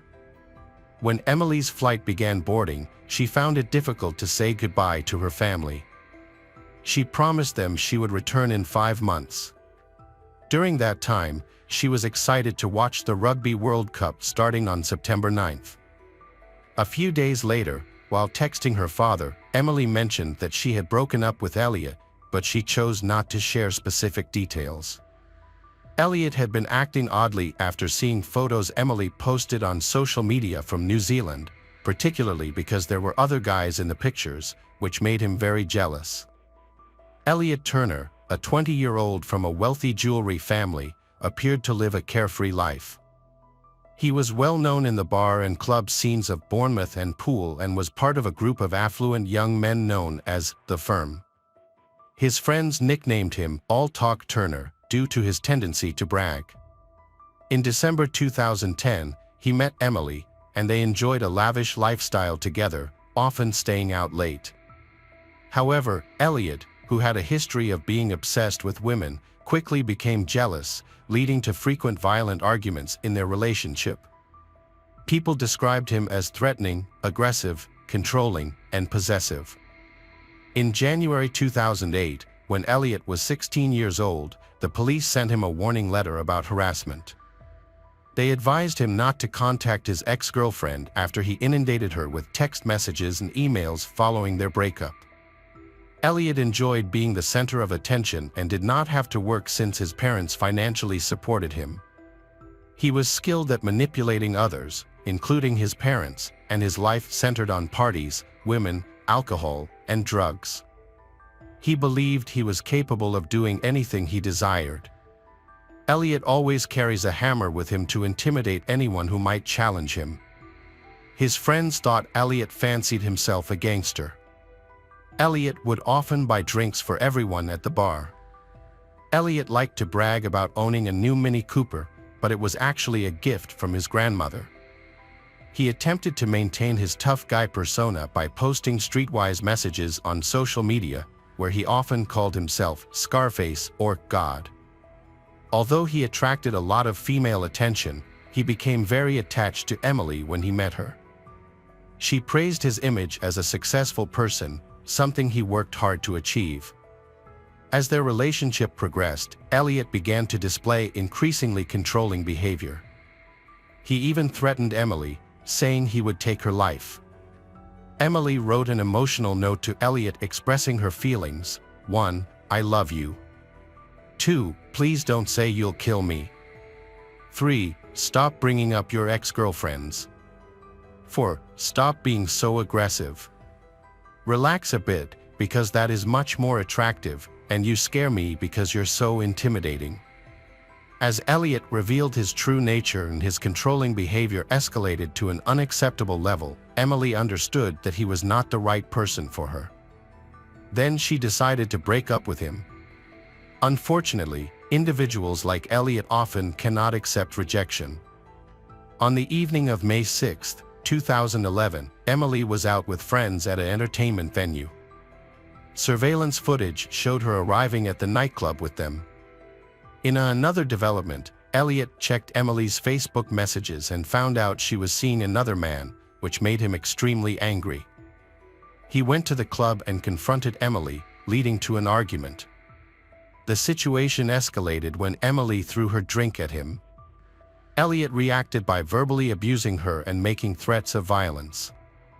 He disapproved of Emily's outfit, claiming it was too revealing, and ignored the fact that they had broken up. Unwilling to accept the breakup, he continued to follow her after she decided to leave. His friends heard him say that he would kill her, that he would go to prison for it and still be a millionaire, and that serving 10 years in prison wouldn't bother him. Elliot convinced Emily to come to his house, saying he wanted to talk more relaxed. Elliot lived with his parents, which may have made Emily feel more at ease, thinking he would behave better around them. Neighbors observed them entering the house. The next morning, Anita Turner, Elliot's mother, called emergency services, reporting that Emily was unresponsive. The ambulance arrived around 9 a.m. Anita followed the nurse's instructions to help Emily, but unfortunately, when the paramedics arrived, they could only confirm Emily Longley had died. Anita, an Indonesian citizen, moved to the UK to marry Lee Turner. When they had a son, they gave him everything he wanted, which turned out to be a serious mistake. During a call with emergency services, Anita seemed surprisingly calm for a mother who had just discovered her son's girlfriend dead. Her demeanor was unsettlingly normal. Meanwhile, in New Zealand, Emily's father, Mark, woke up at 2 a.m. to find numerous missed calls from his ex-wife Caroline and their younger daughter Hannah. He also had a voicemail from Hannah, but she was talking something that difficult to understand. Then he heard Caroline screaming in the background, saying, "Emily is dead." Mark was in disbelief. He immediately called his mother in England. When she answered, his world shattered. She was crying uncontrollably. Soon after, a police officer took the phone and said, "I'm sorry to inform you that your daughter Emily is dead." Mark was stunned. Just a week ago, Emily had been on his couch, smiling. As he flew to the UK, the grieving father struggled to accept that his daughter was truly gone. Sadly, it was no dream. The loss of their eldest daughter was an immense heartbreak for Emily's parents. The police informed them that Emily had passed away in her sleep, which didn't make sense to them since she was so young and healthy. While the police gathered some evidence, the circumstances surrounding Emily's death remained unclear, and they would have to wait for the autopsy results. Elliot Turner's parents, Anita and Lee, told investigators that they had been at home all night and had not heard anything unusual. Meanwhile, Elliot shared his sorrow for Emily on social media by posting photos of them together. The police found no solid evidence to contradict the Turners' claim that Emily had mysteriously died in her sleep. In any death investigation, the crucial task is to determine the cause of death. Identifying the cause helps investigators understand the situation and how to approach the investigation. While they awaited the autopsy results, investigators discovered that a few days before her death, Emily had posted a concerning message on her Facebook page, stating that she had a stalker. Emily detailed in phone calls she received, saying that someone had called her, and when she had asked who it was, they replied that she didn't know them, but they knew everything about her. She had asked how they got her number, and they said they would tell her when they saw her, while persistently asking her out. Emily had hung up, but they kept calling. She made this post on Thursday, May 5th. The police discovered that before her death, Emily had a heated argument with Elliot in front of other patrons at the nightclub. Interrogation with Elliot's friends revealed that he attempted to control Emily's actions and had learned about her meeting with another man. Most alarmingly, they mentioned that Elliot had threatened her life multiple times. However, his friends dismissed these threats, believing they were merely bravado to enhance his gangster image. The autopsy did not determine a definitive cause of death, but experts suggested that strangulation might have occurred, noting that the physical evidence was consistent with pressure applied to the neck. The investigators suspected that a member of the Turner family might be involved in Emily's death, which prompted them to install listening devices in their home. The police aimed to uncover any hidden information, and their suspicions were confirmed. One recording revealed that Elliot was advising his mother on how to interact with the police and what she should say. Lee Turner, Elliot's father, seemed to be the only one aware of the wrongdoing in their actions, but he eventually succumbed to the demands of his son and wife. While reviewing the recordings, investigators discovered details about Emily Longley's death. Elliot Turner confessed to causing her death, leading to his arrest a week later. Although he denied his guilt, his lawyers attempted to dispute the validity of the audio recordings. After thoroughly examining the case, the judge permitted the prosecution to present the recordings as evidence. Unaware that the police were listening, Elliot revealed that he felt angry every day and that Emily had upset him more than anyone else ever had. During the trial in May 2012, Elliot's lawyer argued that he acted in self-defense. Turner explained that a fight in his bedroom escalated, leading him to grab Emily by the neck.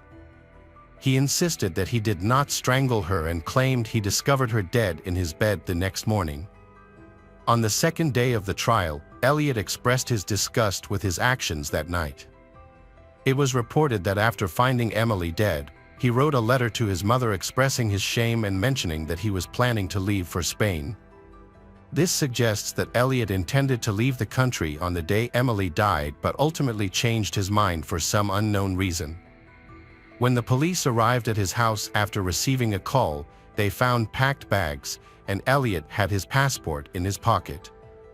In court, he admitted that he had threatened Emily and felt upset and deceived the night before her death after seeing emails on her phone. He claimed he had forcefully pushed her face into a table and recounted the fight they had before her death, stating that Emily began hitting him with her hands and feet. He attempted to calm her down but eventually gave up. When asked if he planned to kill Emily, Elliot said no.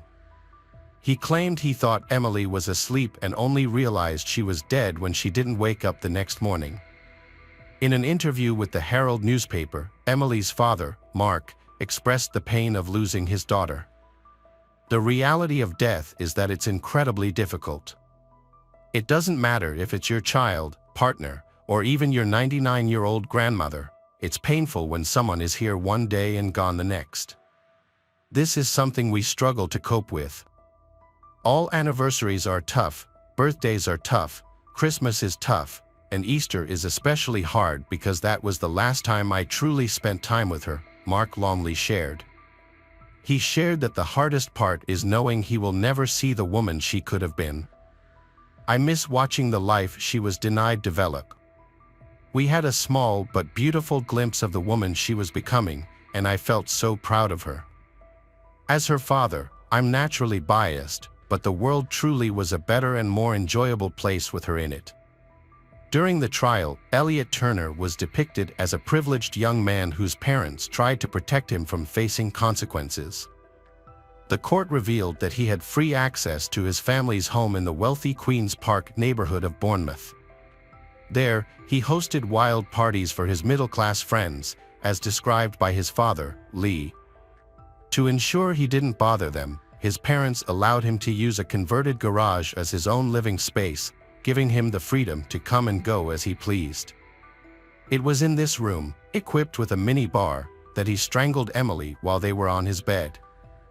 The jury quickly dispelled any illusions Elliot had when they found him guilty on May 22, 2012. The court sentenced him to life in prison with a minimum term of 16 years.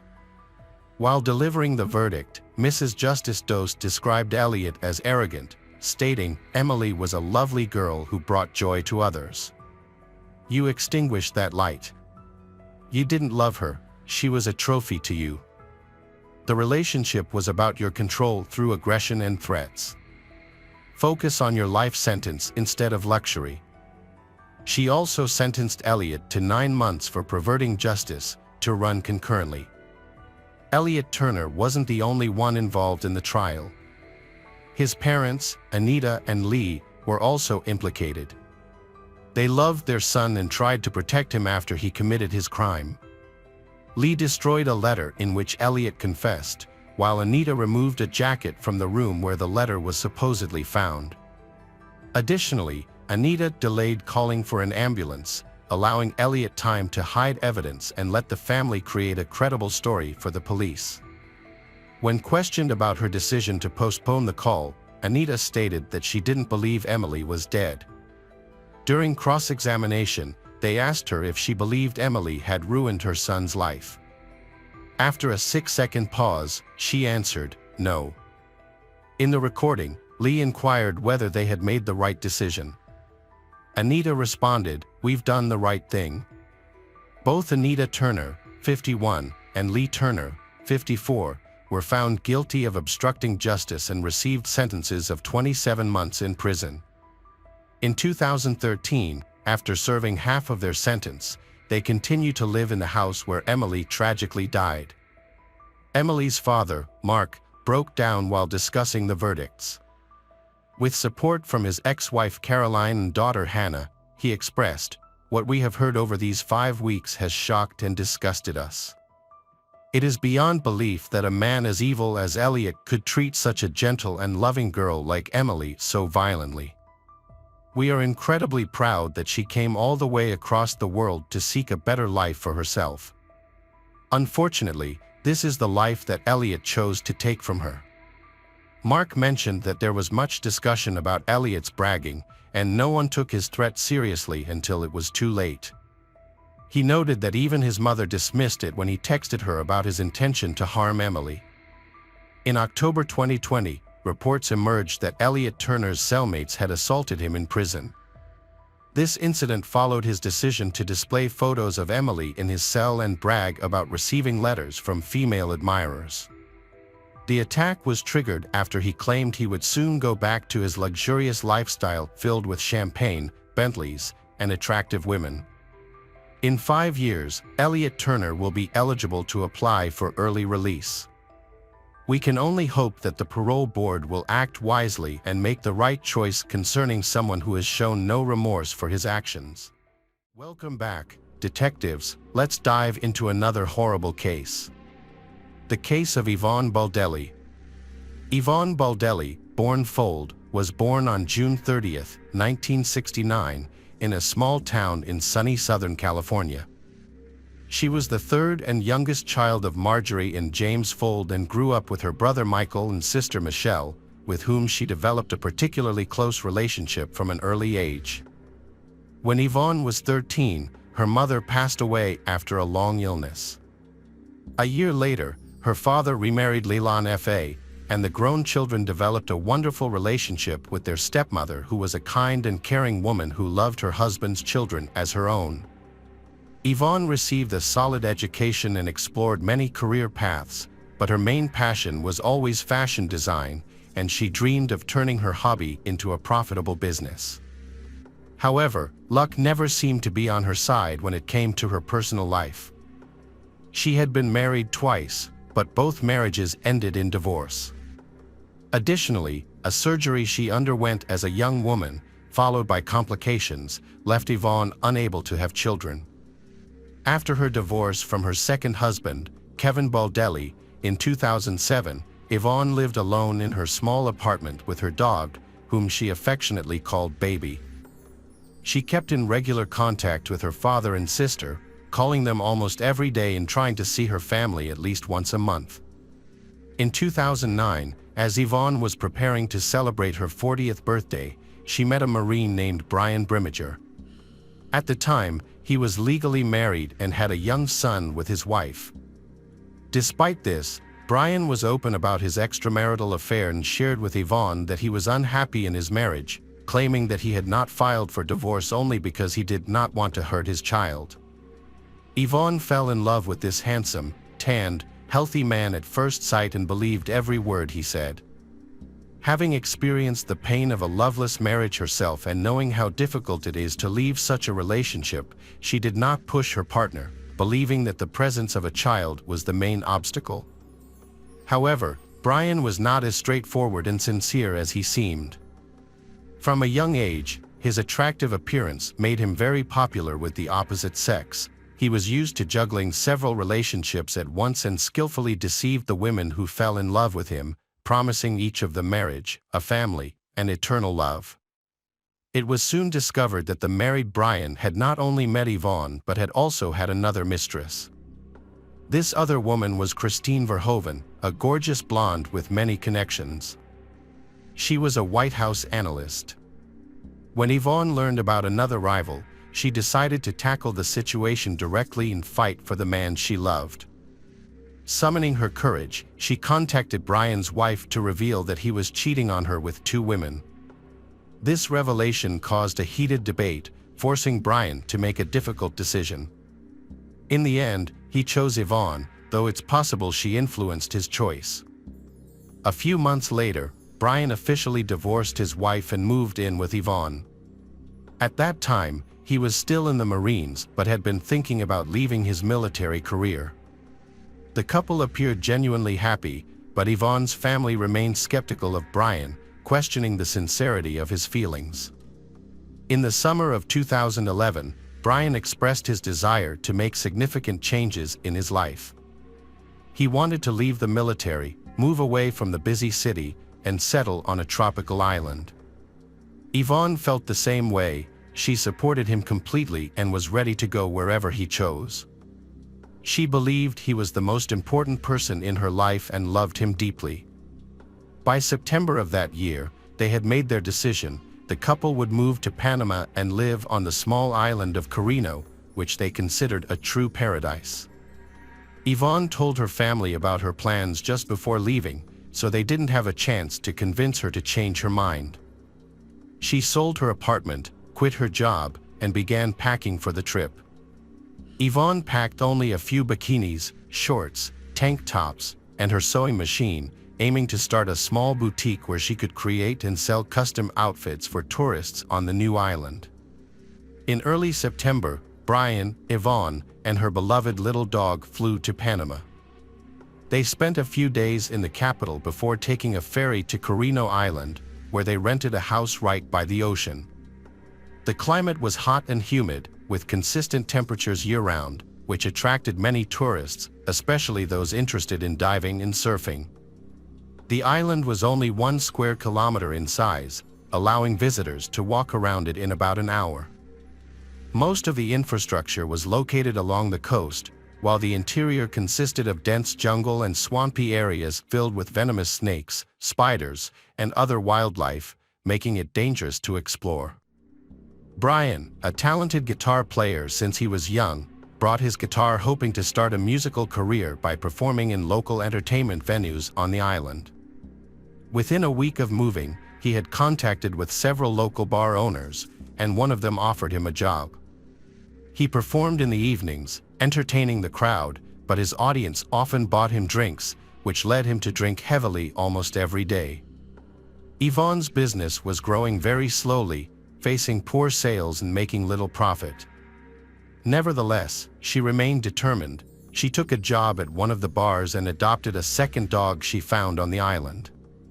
Yvonne communicated with her sister, Michelle, almost every day, sharing updates, but her messages became shorter and more gloomy, causing concern for her family.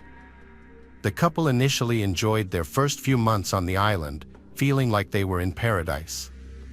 Yvonne dreamed that Brian would propose and they would have a romantic wedding by the ocean. However, as time went on, Brian didn't seem eager to get married, and their relationship began to decline. By early December, Michelle noticed that Yvonne had stopped messaging her, which made her worry. Then, on December 14, 2011, Brian unexpectedly called Michelle to ask when he could come by to pick up his SUV, which he had left in her family garage before going to Panama. This call surprised Michelle because it meant that Brian was back in the US and wanted to pick up his car. She wondered where Yvonne was and why she hadn't returned or even contacted her. Brian said he had detailed everything in an email sent a few days ago. He also said that his ex-girlfriend had supposedly messaged Yvonne about the situation. Michelle looked at her messages but found nothing, so she checked her email. She discovered 2 unread messages, one from her younger sister and another from him. In his messages, Brian stated that Yvonne had left him, running away to Costa Rica with a new lover. Another message, purportedly from Yvonne, claimed that she had left Brian after discovering his affair and learning that another woman had given birth to his child. The message ended with her stating that she had met another man and gone to Costa Rica with him. The other woman turned out to be Brian's old friend, Christine, with whom he had been involved for a long time and who was pregnant with his child when he and Yvonne flew to Panama. At first glance, everything seemed reasonable, especially since Yvonne was unable to have children. The news that her partner had fathered a child with someone else would have been extremely distressing for her. However, Yvonne was not known for acting impulsively, and she would certainly have called her younger sister to discuss such a major change in her life. Furthermore, the tone of the message purportedly from Yvonne was somewhat strange and unlike her previous communications, which raised further suspicions. When Michelle attempted to determine her younger sister's current whereabouts, she was unable to obtain any concrete information. Calls went unanswered, and incoming messages were brief and discreet, stating things like, "I'm fine, I need time," and "I'm not ready to talk about this." Michelle suggested that Brian file a missing persons report. Brian appeared concerned but insisted that it was unnecessary, asserting that Yvonne was fine, capable of taking care of herself, and would decide when to return home. Although Brian was reluctant to even discuss the matter and hurriedly left after getting the car, a message from Yvonne's phone soon arrived, stating that she planned to return home in January for their father's birthday. This message relieved Michelle, and she decided to wait a few more weeks, hoping that Yvonne would return as stated in the message. By mid-January, not only had Yvonne not returned home, but she had also not called once during that time, and her messages had stopped altogether. Furthermore, Michelle was shocked to learn that Brian had married Christine just before New Year's, which seemed very strange since he had broken up with his ex-girlfriend just weeks before the celebration. Worried, Michelle eventually went to the police department and reported her younger sister missing, suspecting that Yvonne had not gone to Costa Rica. An official investigation sent to Panama, the results showed that Yvonne had not left the country. Michelle then asked her cousin, a programmer, to help track down the IP address from which Yvonne had sent the messages, determining their true origin. It turned out that the emails purportedly sent by Yvonne from Costa Rica in December were actually sent from Dana Point, California, where Brian was staying. The same IP address was used for an email sent by Brian himself. As the situation became increasingly alarming, Michelle rushed to inform the police of her discovery.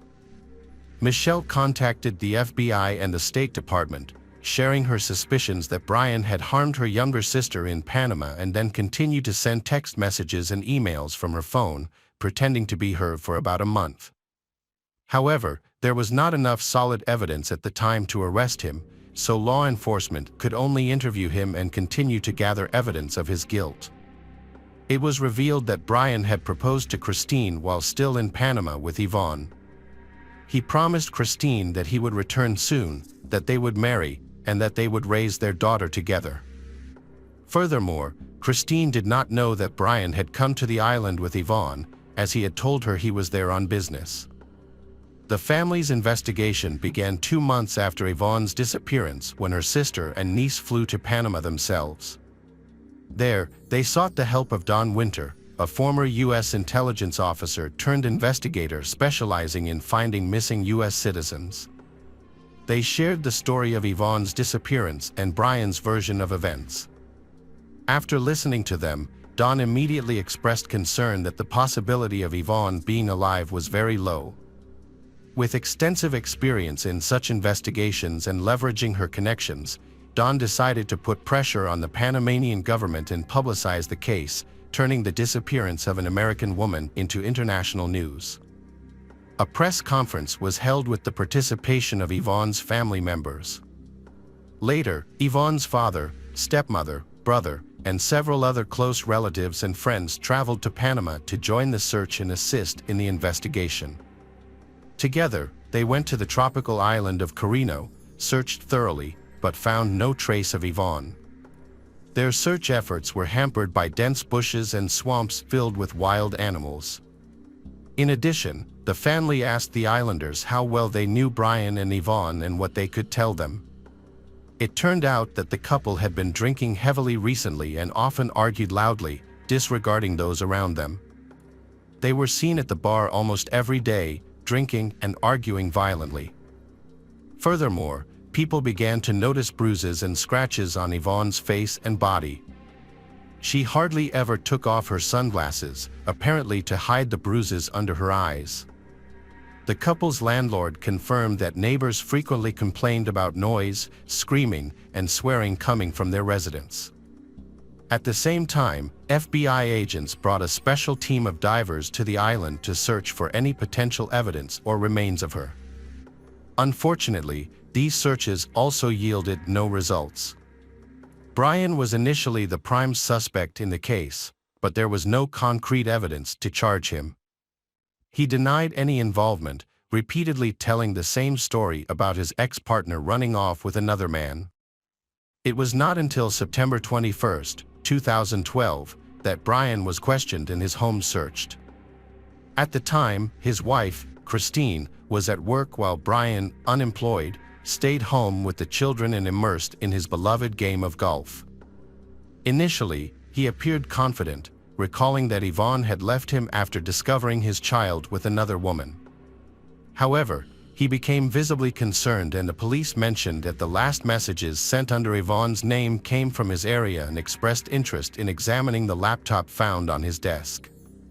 The confiscated laptop turned out to be Yvonne's, with messages sent from it after she had supposedly fled. A photo of Yvonne with a bruise under her eye was found on the computer, as well as a screenshot of a conversation from November in which Brian and Christine discussed their ongoing affair and the shared custody of their daughter, which is probably how Yvonne learned about them. Furthermore, the laptop search history from November 26, 2011, contained queries such as how to clean blood and how to remove blood from a mattress. These pieces of evidence were important but circumstantial, as no body or mattress with bloodstains was found. The fact that Brian had sent messages impersonating Yvonne did not conclusively prove his guilt. Don soon discovered that before leaving Panama, Brian had sold a machete he owned. In an online chat with a potential buyer, he joked that he had only used the weapon once, to finish off a stripper. The prank was so creepy that authorities tracked down the machete's new owner and confiscated the blade for testing, which initially yielded no reliable results. The long-awaited arrest came when police overlooked another crucial detail: Yvonne's bank card. Brian had used the card after she disappeared to add credibility to his story. Before returning to the United States, he decided to take a trip to Costa Rica and used her card multiple times, creating the illusion that she had actually fled to that country. He paid for his ticket in cash and withdrew money from various locations in San Jose, emptying the card before discarding it. Brian had no idea, however, that he had been caught on surveillance cameras at ATMs. In July 2013, a year and a half after Yvonne disappeared, her relatives, along with evidence collected by the police, FBI, and Don Winter, succeeded in getting Brian arrested. He was initially charged with making false statements and obstructing the investigation due to a lack of stronger evidence at that time. At that point, Brian had recently become a father for the second time, as Christine had given birth to a son just a week before his arrest. Authorities attempted to have an honest conversation with Brian, hoping he would confess to the crime and reveal where the body was, but he repeatedly denied any involvement. His lawyer argued that there was no body and no direct evidence linking Brian to Yvonne's disappearance. 2 months after Brian's arrest, investigators made a shocking discovery in the swamp that significantly advanced the case. On Canaro Island, a worker exploring a shortcut accidentally stumbled upon a partially submerged army backpack in the murky underbrush. Out of curiosity, he opened the bag and was horrified to find a human skull inside. He promptly reported the discovery to the police, who arrived to collect the backpack for further examination. Inside, they found dismembered human remains along with the bodies of 2 small dogs. The remains had been cut into pieces, placed in the bag, and hidden in a spot where they were unlikely to be discovered. DNA tests confirmed that the human remains were those of Yvonne, though some body parts were missing. Pathologists revealed that she had suffered severe trauma prior to her death, including a broken nose, cheekbone, and several missing teeth. The presence of the dogs suggested a calculated effort to support the narrative, as it seemed unlikely that Yvonne would abandon her beloved pets, implying that they were also killed and buried alongside her. The chop marks on the victim's bones matched the blade of a machete, confirming that the body had been dismembered with this one. Each machete blade has a unique pattern, similar to a fingerprint. As a result of this evidence, Brian was officially charged with murder, dismemberment, and concealing a crime. In early 2014, Michelle was diagnosed with advanced aggressive cancer. She had been so focused on investigating her younger sister's case that she neglected her own health and put off doctor visits. After 6 months of intensive treatment that didn't work, she chose to spend her remaining time fighting for justice for her sister. In September 2014, doctors informed Michelle that she had only a few weeks to live. Despite her illness, she vowed to continue advocating for her sister until her last moments. She decided to testify in front of Brian, sharing everything she knew and providing all correspondence with Yvonne to the court. She carefully recounted Brian's actions following her sister's disappearance, but then fainted from exhaustion. Michelle died 3 days later. The prosecution contended that on the night of November 26, after another argument with Yvonne over Brian's messages to Christine, Brian, fueled by anger and alcohol, attacked Yvonne and fatally stabbed her.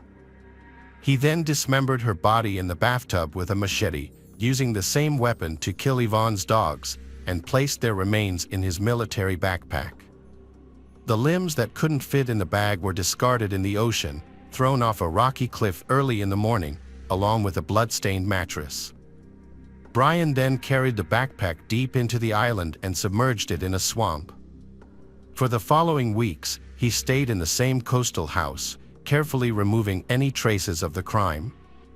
He told the locals a convincing story about his girlfriend leaving him for another man, which led them to sympathize with him. He even found a new girlfriend, Nicole Powell, who comforted him for a few weeks until he left for the U.S. During the trial, Nicole testified against Brian, accusing him of dishonesty and being cruel. With strong evidence against him, Brian admitted his guilt but argued it was in self-defense, claiming that Yvonne had attacked him first with a knife, which he then used to defend himself. He stated that everything that happened afterward was due to shock, insisting he didn't remember dismembering her body or handling the dogs. However, his internet searches and efforts to destroy evidence showed that he was fully aware of his actions and tried to create a false narrative to explain Yvonne's disappearance. In the spring of 2016, Brian was convicted of manslaughter and received a 26-year prison sentence, with the chance for parole in 2035. His prior service in the Marines was taken into account during sentencing, which helped him avoid a life sentence. Additionally, Brian's wife, Christine Verhoeven, expressed her belief in his innocence and her unwavering support for him. The tragic case of Yvonne Baldelli highlights not only the devastating impact of domestic violence and deceit, but also the tireless pursuit of justice by her family. Despite the initial fog of lies and misdirection, the truth ultimately emerged, revealing a chilling narrative of betrayal and loss. Yvonne's story serves as a poignant reminder of the importance of vigilance and support for those in perilous situations, urging us to seek justice for victims and ensure that their voices are never silenced. Hello friends, welcome to our channel. Today we're going to take a look at another horrible case with you. The case of Sarah Yarborough. Sarah Yarborough was born on June 12, 1975, in Portland. Her family soon moved to Federal Way, a suburb near Seattle. Sarah had two siblings and shared a special bond with her youngest brother. From an early age, she loved music and ballet. She was dedicated to her studies, aiming to get into a good university. Her academic success allowed her to visit New Zealand twice through a school program. She later became a cheerleader at her high school and had many friends. Sarah was admired for her kindness and readiness to support those in need. On the morning of Saturday, December 14, 1991, 16-year-old Sarah was supposed to meet her cheerleading team for an event. They planned to gather at the school, where a bus would pick them up. Sarah drove her father's car to the school but arrived an hour early. She mistakenly thought the bus would arrive at 8 a.m., but it was actually scheduled for 9 a.m. As her friends arrived, Sarah was nowhere to be found. Some students noticed her car in the parking lot, but she wasn't inside. When the bus arrived, Sarah still hadn't appeared. Her friends found this puzzling, but since they didn't have mobile phones back then, they couldn't contact her. At the same time, two 12-year-old children were exploring the wooded area behind the tennis courts on the school grounds. They noticed something unusual. A man emerged from behind the bushes and walked away in the opposite direction. Although the children found this odd, they didn't think much of it and continued walking. A few meters ahead, they came across a horrifying sight, a young woman lying unresponsive on the ground. They feared she might be dead. The children ran home to inform their parents. One of the parents returned to the scene with them, while the other child's father decided to follow the suspicious man they had seen earlier. The child reported seeing a car similar to a Chevrolet Nova leaving the area. Since he lived close to the school, his father decided to look for that car. He briefly spotted a similar car but quickly lost it and couldn't find it again. Meanwhile, the other child's parents went to the school and saw that the young woman on the ground was likely dead. They immediately rushed into the school to call the police. When the officers arrived, they confirmed that the young woman had indeed passed away and identified her as Sarah. Based on the marks on her neck, they concluded she had been strangled. Some of her belongings, such as her jacket, underwear, and socks, were found near her body. Oddly, her purse and car keys were found in the school parking lot, suggesting that her attacker may have assaulted her near her car and then dragged her behind some trees. The body was handed over to forensic experts, and the police started their search for clues. Their first step was to interview everyone who was on the school premises and nearby. Two kids who found Sarah gave a description of the man who came out from behind the bushes near her body. They described him as a tall guy, around his 20s, with shoulder-length reddish hair, wearing a dark coat and black pants. Soon, the police managed to find another witness, and this is where a surprising twist in the story unfolds. According to the man, he went for a run and noticed something unusual in the woods. He saw a girl lying near the bushes with a man standing over her. At first, the girl didn't move, and the man thought they were a couple being intimate. A few minutes later, running back the same way, he saw both of them still there. He didn't think a serious crime was happening. The man later told the police he had recently moved to the United States and wasn't familiar with typical behavior in the country. However, he was able to give a rough description of the man, which matched what the children who found the body described. Investigators spoke with many people who had been near the school but did not uncover any new leads. Meanwhile, medical experts examined Sarah's body and determined that she died from strangulation. It seems the attacker used his own socks, and they also found a severe wound on her.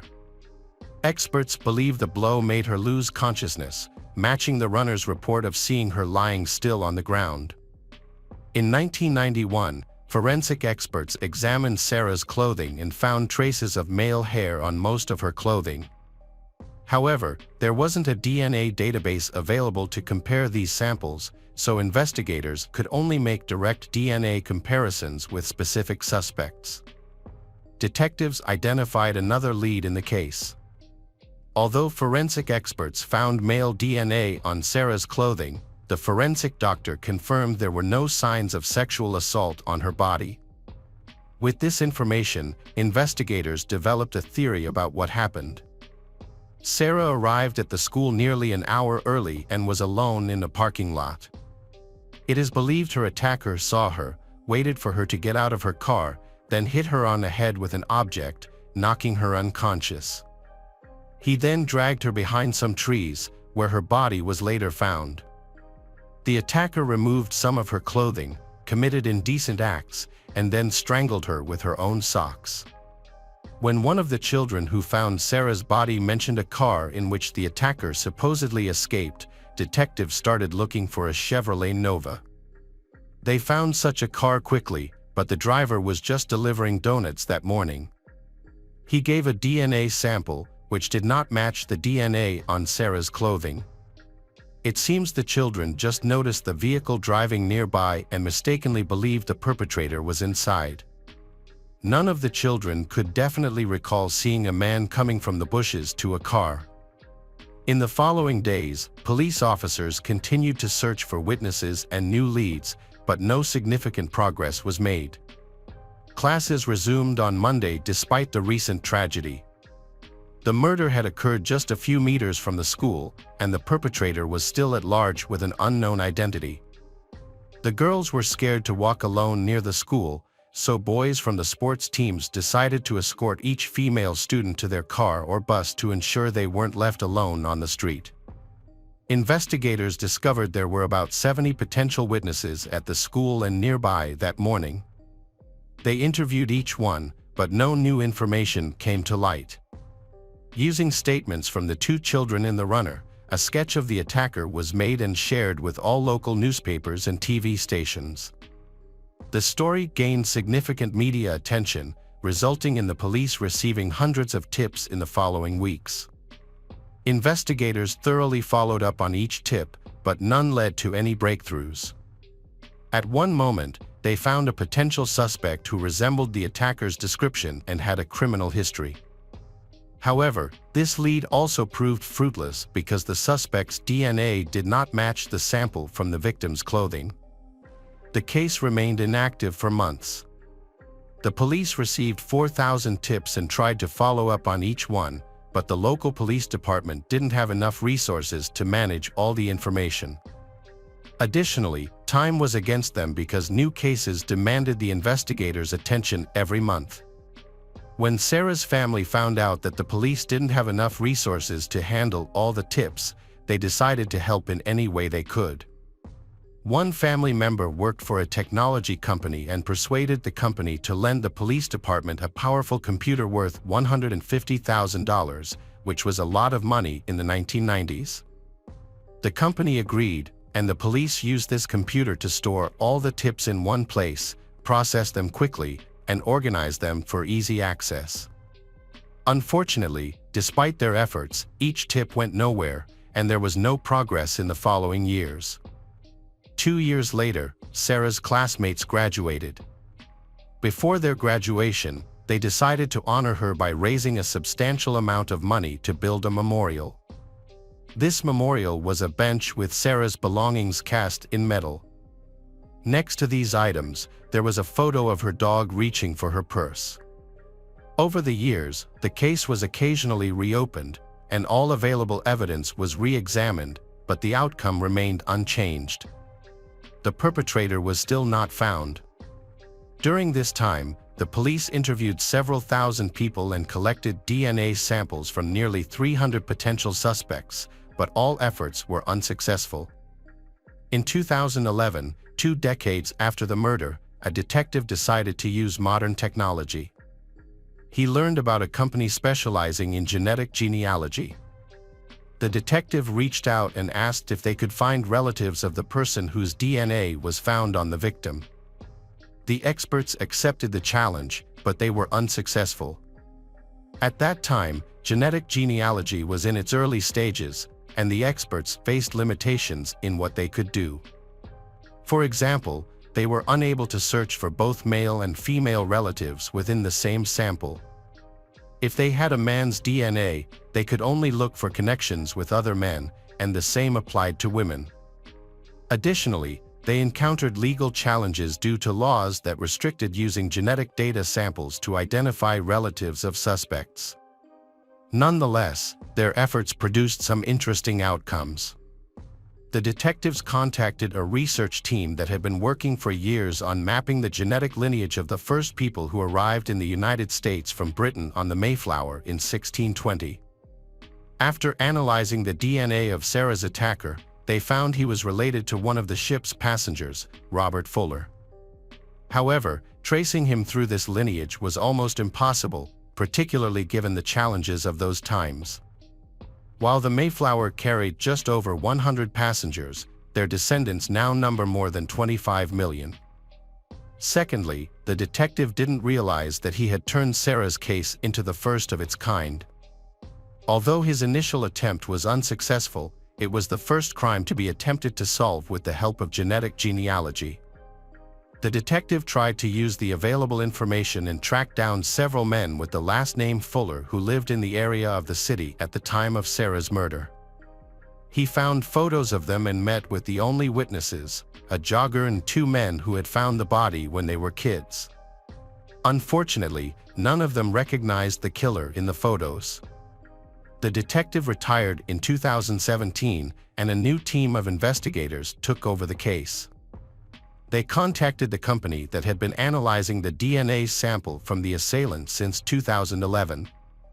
By that time, DNA analysis technology had improved significantly, and the experts agreed to attempt to trace the assailant's ancestry.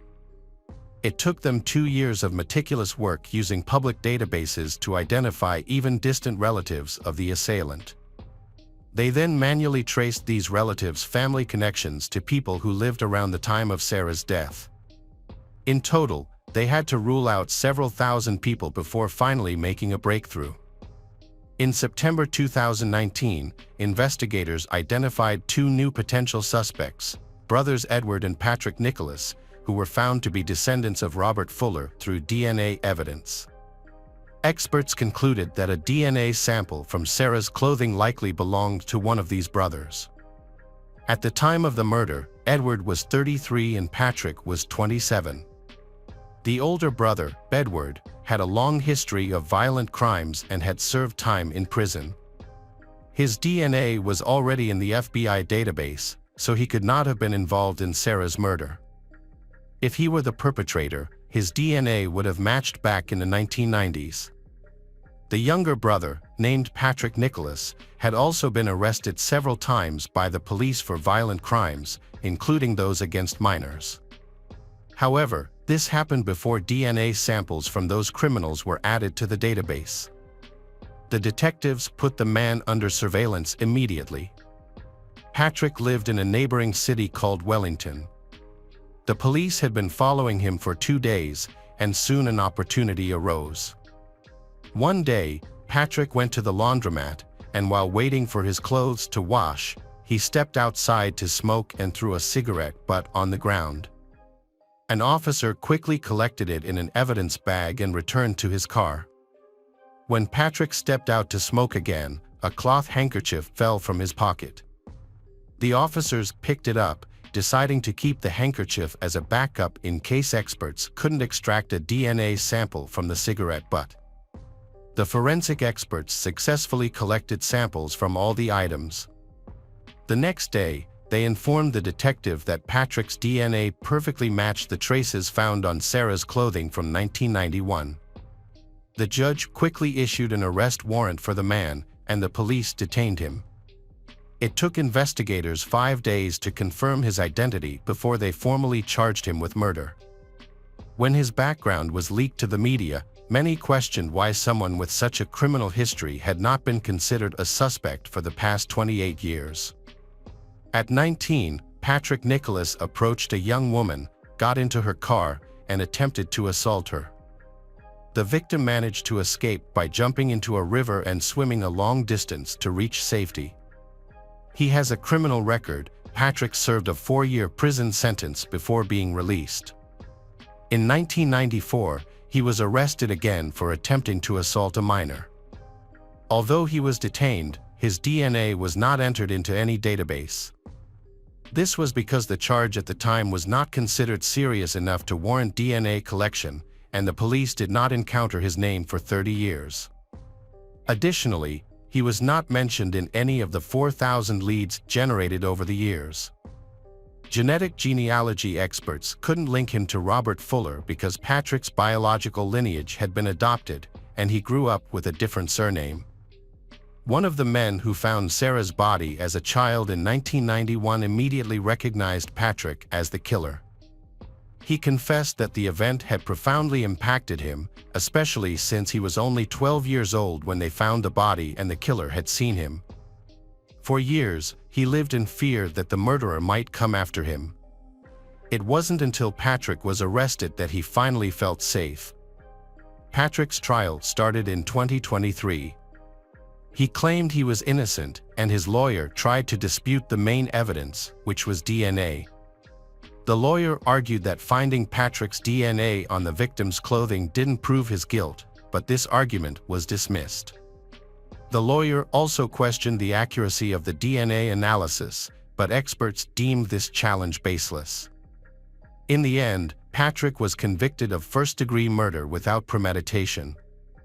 On May 25, he received a sentence of 45 years and 8 months in prison, making it almost impossible for him to be released. During the sentencing, Patrick showed no emotion, unlike Sarah's family. Her family spoke before the judge, expressing gratitude to everyone involved in the trial and the investigators for bringing the killer to justice after 28 years of evasion. Hey detectives! Welcome back. We've got another mysterious case to explore. The case of Blumel family. Roger Blumel was born on January 17, 1965, into a lively family with his parents and 7 siblings, 6 brothers and 1 sister. The family was not only large but also close-knit, instilling strong values and a sense of community. Even in high school, Roger was a diligent young man with future ambitions.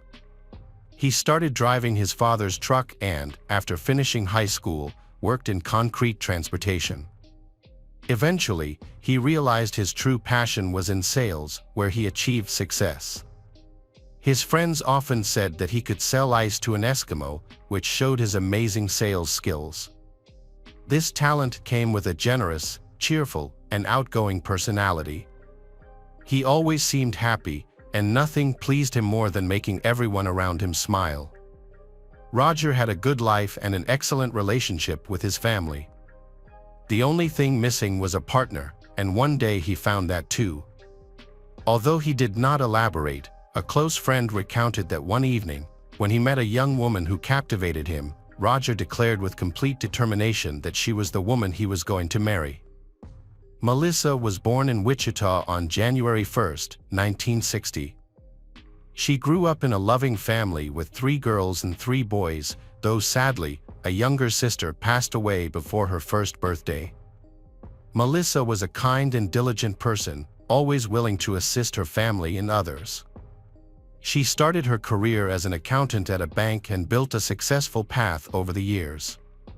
Her dedication, commitment, and teamwork earned her numerous promotions, eventually becoming vice president of the bank. In 1991, she met her soulmate, and they got married. Life appeared perfect for the Blumel family. Melissa advances in her banking career, while Roger uses his confidence to start his own business. Roger enjoyed spending time with friends and spreading happiness. He found an ideal partner in Melissa. Both shared a strong sense of social responsibility, actively participating in charity, sports, and community events. Although, as we've seen in almost every story, a perfect life doesn't exist, for the Blumel family, the only thing missing was a child to fill their loving home with laughter and joy. Unfortunately, this wish remained out of reach for the couple, and after years of unsuccessful attempts to conceive, Roger and Melissa began considering the idea of adopting a child. To fulfill their goal, they reached out to a local social worker and found out that a woman named Kisha Shaberg had put her 2 sons up for adoption. Her sons are Anthony, a 7-year-old whom everyone calls Tony, and Christopher, a 4-year-old known as Chris. Kisha wanted an open adoption, allowing her to keep in touch with her sons and the adoptive family. However, the Blumel family preferred to adopt the children without maintaining those connections, aiming to provide a fresh start for them away from their difficult past. Roger and Melissa's plan finally worked, and from that moment on, Anthony and Christopher officially became part of the Blumel family, starting to enjoy a life they never imagined. Emotional, Anthony was surprised to be able to have dinner every day. The kids adapted quickly and began to enjoy their new life. They attended elementary school and successfully completed that stage as good students. In high school, they also did well, had no issues with their peers, integrated completely, and formed a large group of friends. Plus, they excelled in sports, especially wrestling and football. Anthony quickly advanced in wrestling, earning 2nd place in a competition in his division. At that time, everything seemed to promise a bright future for the boys and a happy life for the whole family. However, the Blumel family began to fall apart when Anthony was in his senior year of high school. The young man, who had previously behaved admirably, started to change. He became someone who frequently argued with his parents, claiming they always favored his younger brother, Christopher. He began drinking alcohol, ignored curfews, and even smoked marijuana. Life in the Blumel household descended into chaos, and it soon appeared that any hope of the young man getting back on track was lost. For a long time, Anthony dreamed of joining the United States Air Force after high school, but his own actions ended that possibility.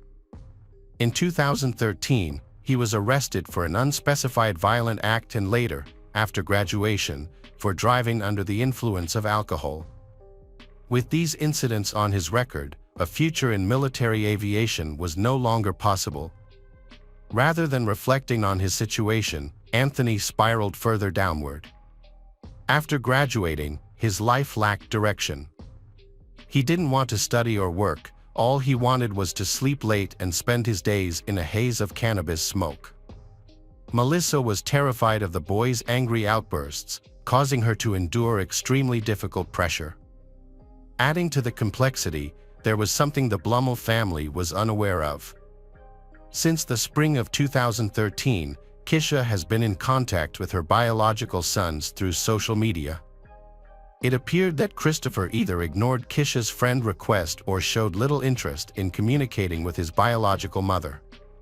In contrast, Anthony promptly accepted the connection and was thrilled to reunite with his real mother. Kisha was heartbroken after giving her sons to the Blumel family, but she found comfort in knowing they were both welcomed into a good home and would stay together. Despite this, she struggled with the lack of contact.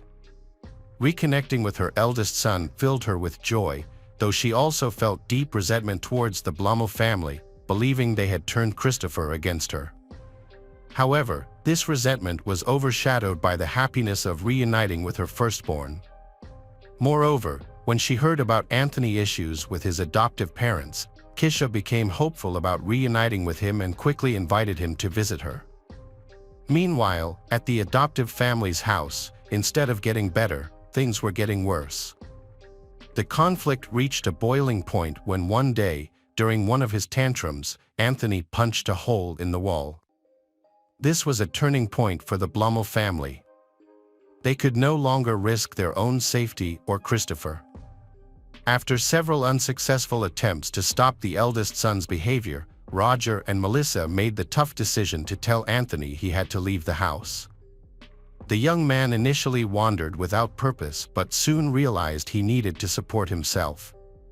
He found some jobs at fast food restaurants and supplemented his small income by selling cannabis. Although he slept like a nomad, staying at various friends' houses, he fell in with a group of youths heavily involved in drug abuse. In the midst of these challenging circumstances, a glimmer of hope appeared when Kisha invited him to come live with her in California. Anthony eagerly accepted, and they reunited at Kisha's home in September 2013.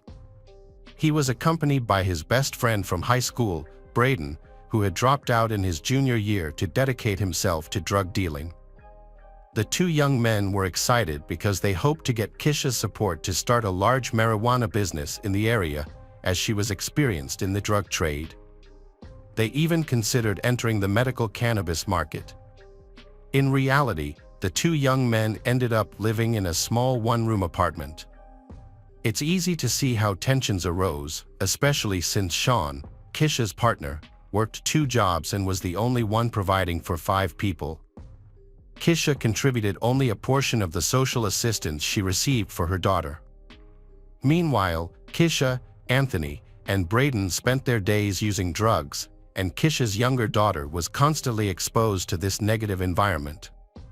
At one point, things became unacceptable when Sean discovered that Anthony and Braden were selling marijuana near their house. He informed them that their actions were unacceptable and dangerous for his as the property owner, and insisted they take their drugs elsewhere. Following this incident, Sean issued an ultimatum to all the house occupants: everyone must find a job or leave the apartment. Instead of urging people to change as he intended, his actions led them to form an alliance and express their indignation towards his. They decided to leave the apartment and stay at a nearby hotel for 2 weeks. However, this was not a viable solution because after those weeks, they lacked the income to continue paying for the hotel. Their need for money didn't lead them to consider honest work. Their first thought was to return to Kansas, likely because Anthony knew the drug trade there well. After nearly a day of traveling, the group chose to stop in Arizona and rest overnight at a hotel. During their stay, Anthony shared a disturbing idea with his companions. He planned to kill his adoptive parents to claim their inheritance. When they arrived in Wichita, they booked a hotel room for a month and focused on planning the details of the affair. The plan was straightforward. They needed to eliminate Roger and Melissa, collect the insurance money, sell their assets, and use the proceeds to start a larger-scale drug operation. Anthony believed that the family he had returned to could become wealthy by growing and selling marijuana. He even suggested the ideal day for the crime: Friday, November 15, 2013, when his brother Christopher would be away at a wrestling event. Anthony, a former star wrestler, had stayed connected with some team members and found out about Christopher's commitment that night. Anthony gradually developed a plan to invite Roger and Melissa out under the pretense of discussing and resolving previous issues. Meanwhile, Braden would take Kisha to their home while it was empty, so she could steal valuables. Anthony knows where his foster parents keep money for emergencies. The plan was to make it look like a robbery gone wrong, but from the start, the true intention was for Kisha to end Roger and Melissa's lives when they returned. Everyone initially supported the plan, but later, Braden decided to withdraw. Although he didn't want to be directly involved, he agreed to help by obtaining the necessary guns. Instead, he suggested his friend Andrew, a former high school classmate, to serve as the driver for Kisha to reach the Blumel residence. Braden fulfilled his promise by acquiring 2 pistols from other criminals. It's important to note that there was never any plan to share the money with Andrew. he was promised $11,000 to act mainly as a driver and assist Kisha in the robbery. Ultimately, Kisha was to be in charge. In early November, Kisha shared a photo of herself with Anthony on social media, captioned, "A bond that cannot be broken." Finally, the anticipated day came, Friday, November 15, 2013. As Anthony had expected, his wonderful adoptive parents agreed to meet him without hesitation. The meeting went smoothly. Meanwhile, at the Blummel residence, a different scene unfolded. As soon as Roger and Melissa left for the meeting, Kisha and Andrew broke into the house by forcing open the garage door. They began searching through the house, seizing small valuable items and cash that the couple had kept for emergencies. After completing the first phase of their plan, Kisha and Andrew hid near the secluded house, waiting for Roger and Melissa to return. Shortly after, they received a call from Anthony. Anthony told them that the meeting was over and that his foster parents had left him at a hotel before going home. They didn't have to wait long. When the Blummel vehicle halted in front of the parking gate, two attackers emerged from hiding. Kisha quickly positioned herself next to Melissa, while Andrew targeted Roger to keep him still. Melissa, shocked, recognized Kisha as the mother of the children they had adopted over a decade ago to give them love, stability, and a better future. She could only exclaim, "Oh my God, Kisha," before a precise shot to her head caused her to collapse in her seat. Roger, utterly shocked, attempted to help his wife. At that moment, Kisha approached the window and aimed at Roger's head. She pulled the trigger, but the gun jammed.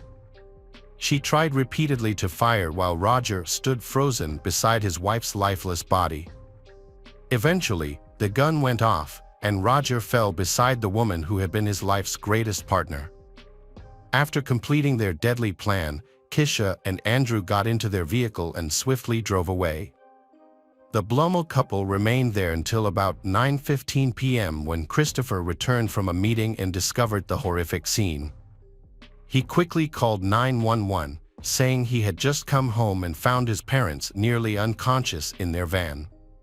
He explained that Roger was coughing and Melissa was nodding her head. Both had gunshot wounds to their heads.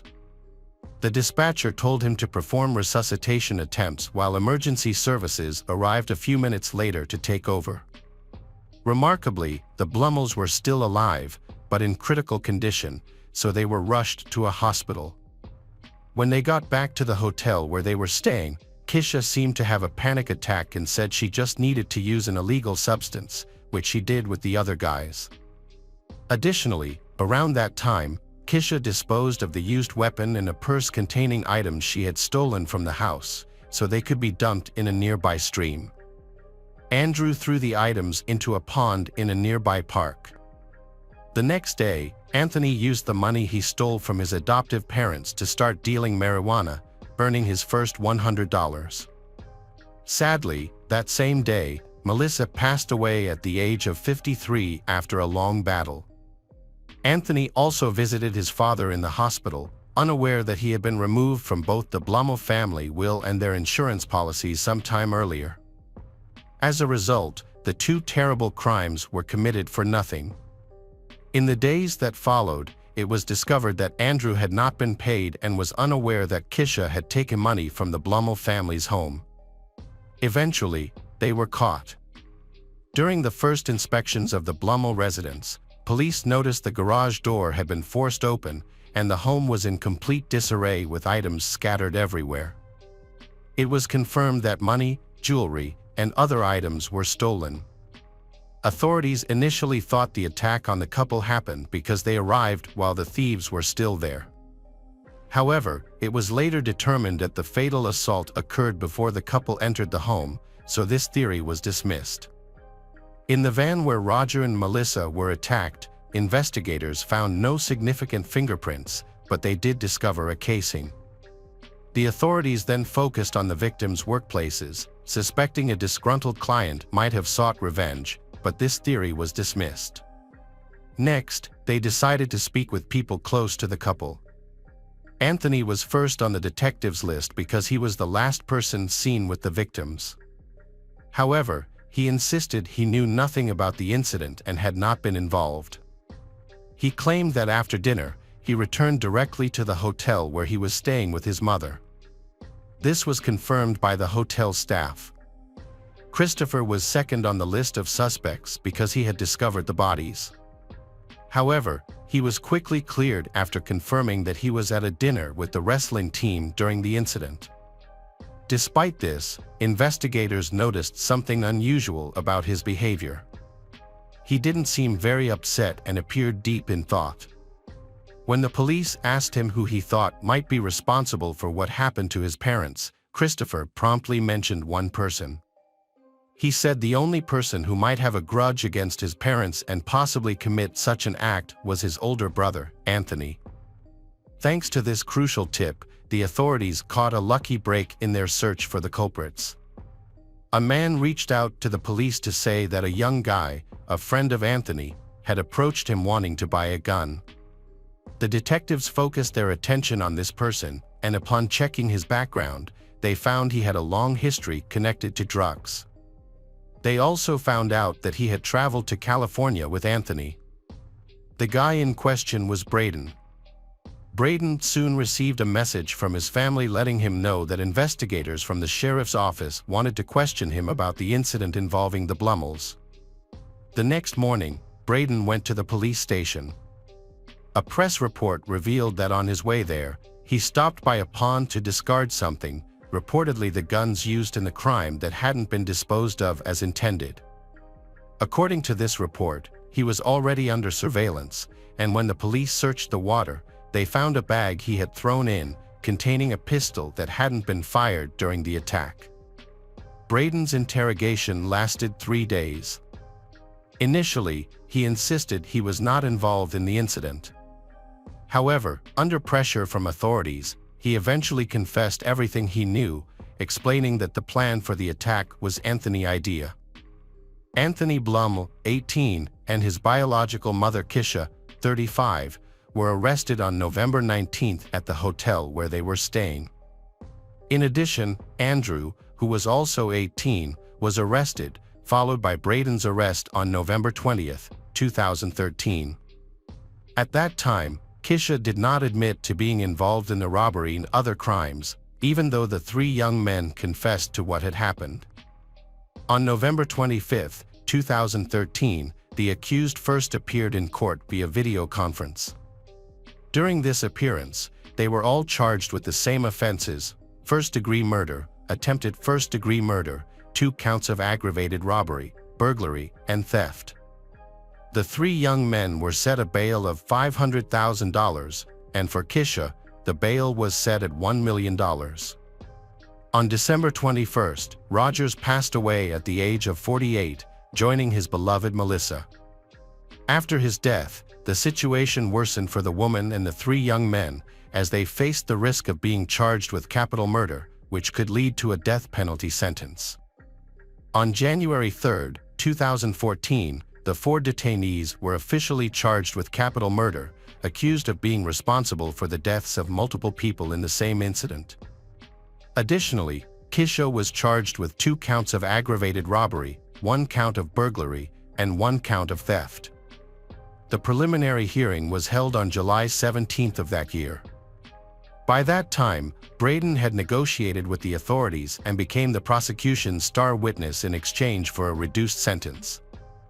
After a year of negotiations, not only did Braden reach an agreement, but 2 other individuals involved in the crime also negotiated with the prosecution. According to the agreements, the accused would not contest the charges against them and would waive their right to appeal their sentences. In return, the prosecution agreed not to seek the death penalty and to drop some charges.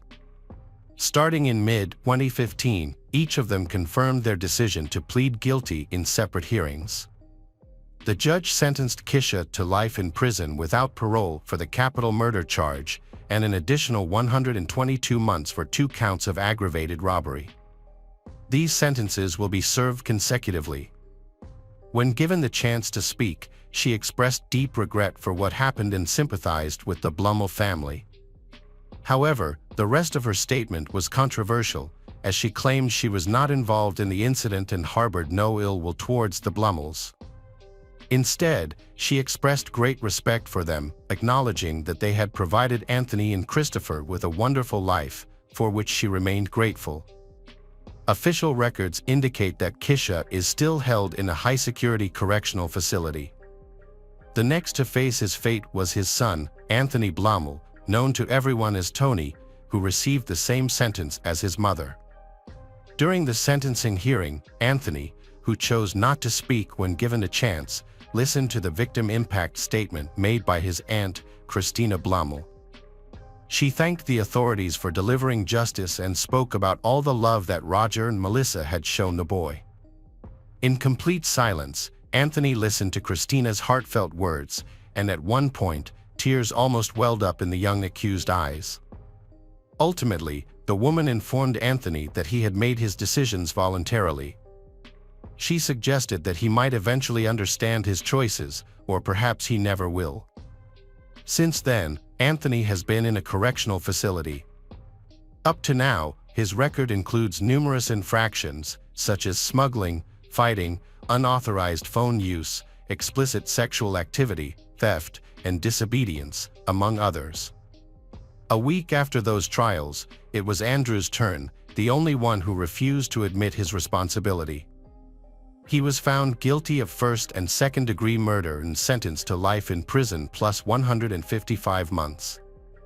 Finally, Braden, the last person involved in the incident, who had made a plea deal with the prosecution from the start, was found guilty of second-degree murder and sentenced to 242 years in prison. According to his official record, Braden will have his first chance to be released on May 28, 2035. However, his prison record shows he hasn't reformed, as he has received 71 disciplinary reports for disobedience, threatening others, using stimulants, drunkenness, possession of contraband tobacco, theft, and dangerous smuggling, among other reasons. Ultimately, the district attorney was satisfied with the case's outcome. Although Kisha had given up that option, she unsuccessfully tried to appeal her sentences.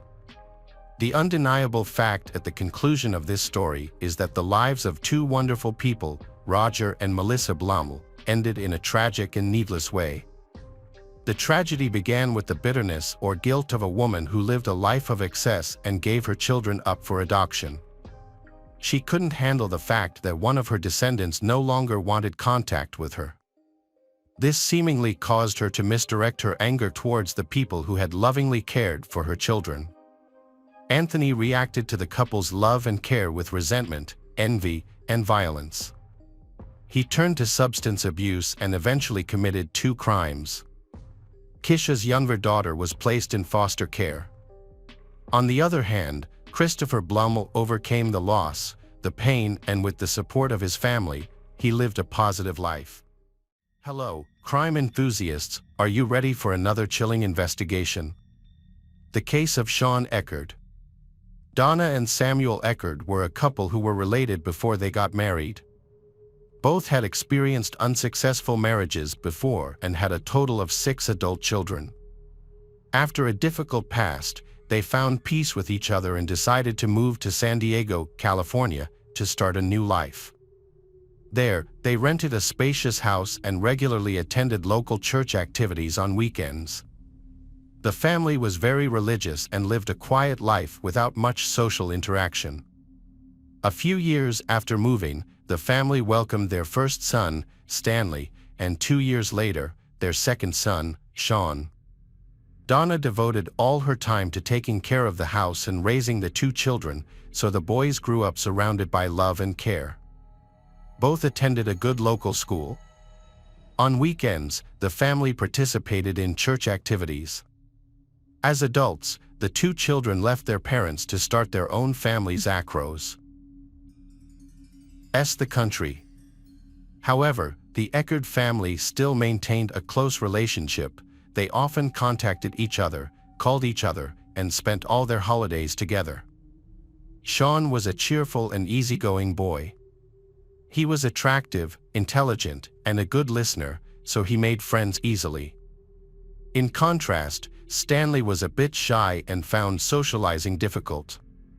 He was often reserved about new things and had trouble communicating with his younger brother. Despite their different personalities, the two brothers were very close and cared for each other. They had the same group of friends and were always ready to help one another. Both were well-behaved and good at studying. The relationship between Sean and Stanley was very good. They trusted each other and often joked happily. Their parents also supported this relationship. In the family, mutual respect was highly valued. Donna and Samuel raised their children in the faith and the law of God from an early age. The Eckerd family lived quietly. vs. As they grew up, the two brothers developed very different interests. Sean, the youngest, played in a band, while Stanley, the oldest, loved martial arts. Every evening, the family gathered before dinner to share their experiences of the day. Sean was usually the first to tell a story, and stories about music, friends, and his future plans took up most of the time. Everyone listened attentively to Sean. Stanley, on the other hand, had few opportunities to share and did not feel like he had much to say. He had no big plans for the future, nor interesting stories or experiences with friends to hold attention. So Stanley often listened quietly to his younger brother's stories. One evening, Sean told his family about Mary Jane, his new neighbor. She was a beautiful young woman with bright brown eyes and long blonde hair. Sean was fascinated by the wonderful piano music coming from her house. Enthralled by the music, Sean boldly entered the house without knocking. Although the situation was somewhat awkward, Sean handled it with confidence and grace, making a good impression on Mary Jane. Although she was a few years older than Sean, they became close friends. Sean often organized picnics and invited Mary Jane to join. They went on many walks together, visiting parks and observatories. However, their budding romance was interrupted by the difficulties of adult life. The Eckerd family received news that Donna, Sean's mother, was seriously ill. Sean's parents tried to consider the interests of everyone in the family when making a decision, but this completely changed their lives. Although Sean did not want to leave his hometown, friends, and Mary Jane, he was forced to accept his parents' decision. In 2005, the Eckerd family decided to leave the city where they had lived for many years and move to another state. They settled in Donna's mother's house in the small town of Spring Hill, Florida. This decision brought many positive changes to the whole family. Donna began to recover. Initially, Sean felt sad about leaving the band, familiar places, and friends, especially Mary Jane. However, with his optimistic personality, Sean quickly adapted to his new life. Gradually, he realized that life in Spring Hill was as full and meaningful as in the old place. Donna and Samuel found stable jobs at the Presbyterian Church, where they spent most of their time. Donna worked at the nursery, taking care of children, while Samuel assisted at the chapel. Gradually, the two brothers regained their close relationship and made friends at their new school. Their lives seemed to be reborn in this new environment. Sean continued to join the school band, while Stanley attended a martial arts school near his new home. Despite his busy life, Sean could not stop thinking about Mary Jane. Every night after school, Sean would stay in his room and talk on the phone for hours. The conversations always ended with Sean promising to meet his girlfriend again. He promised to visit her as soon as his parents allowed it. While Sean kept his first love in his heart, his older brother Stanley tried to assert himself in the family.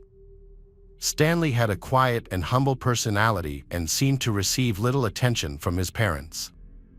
In order to attract attention, he made many wrong decisions, which had serious consequences for the whole family.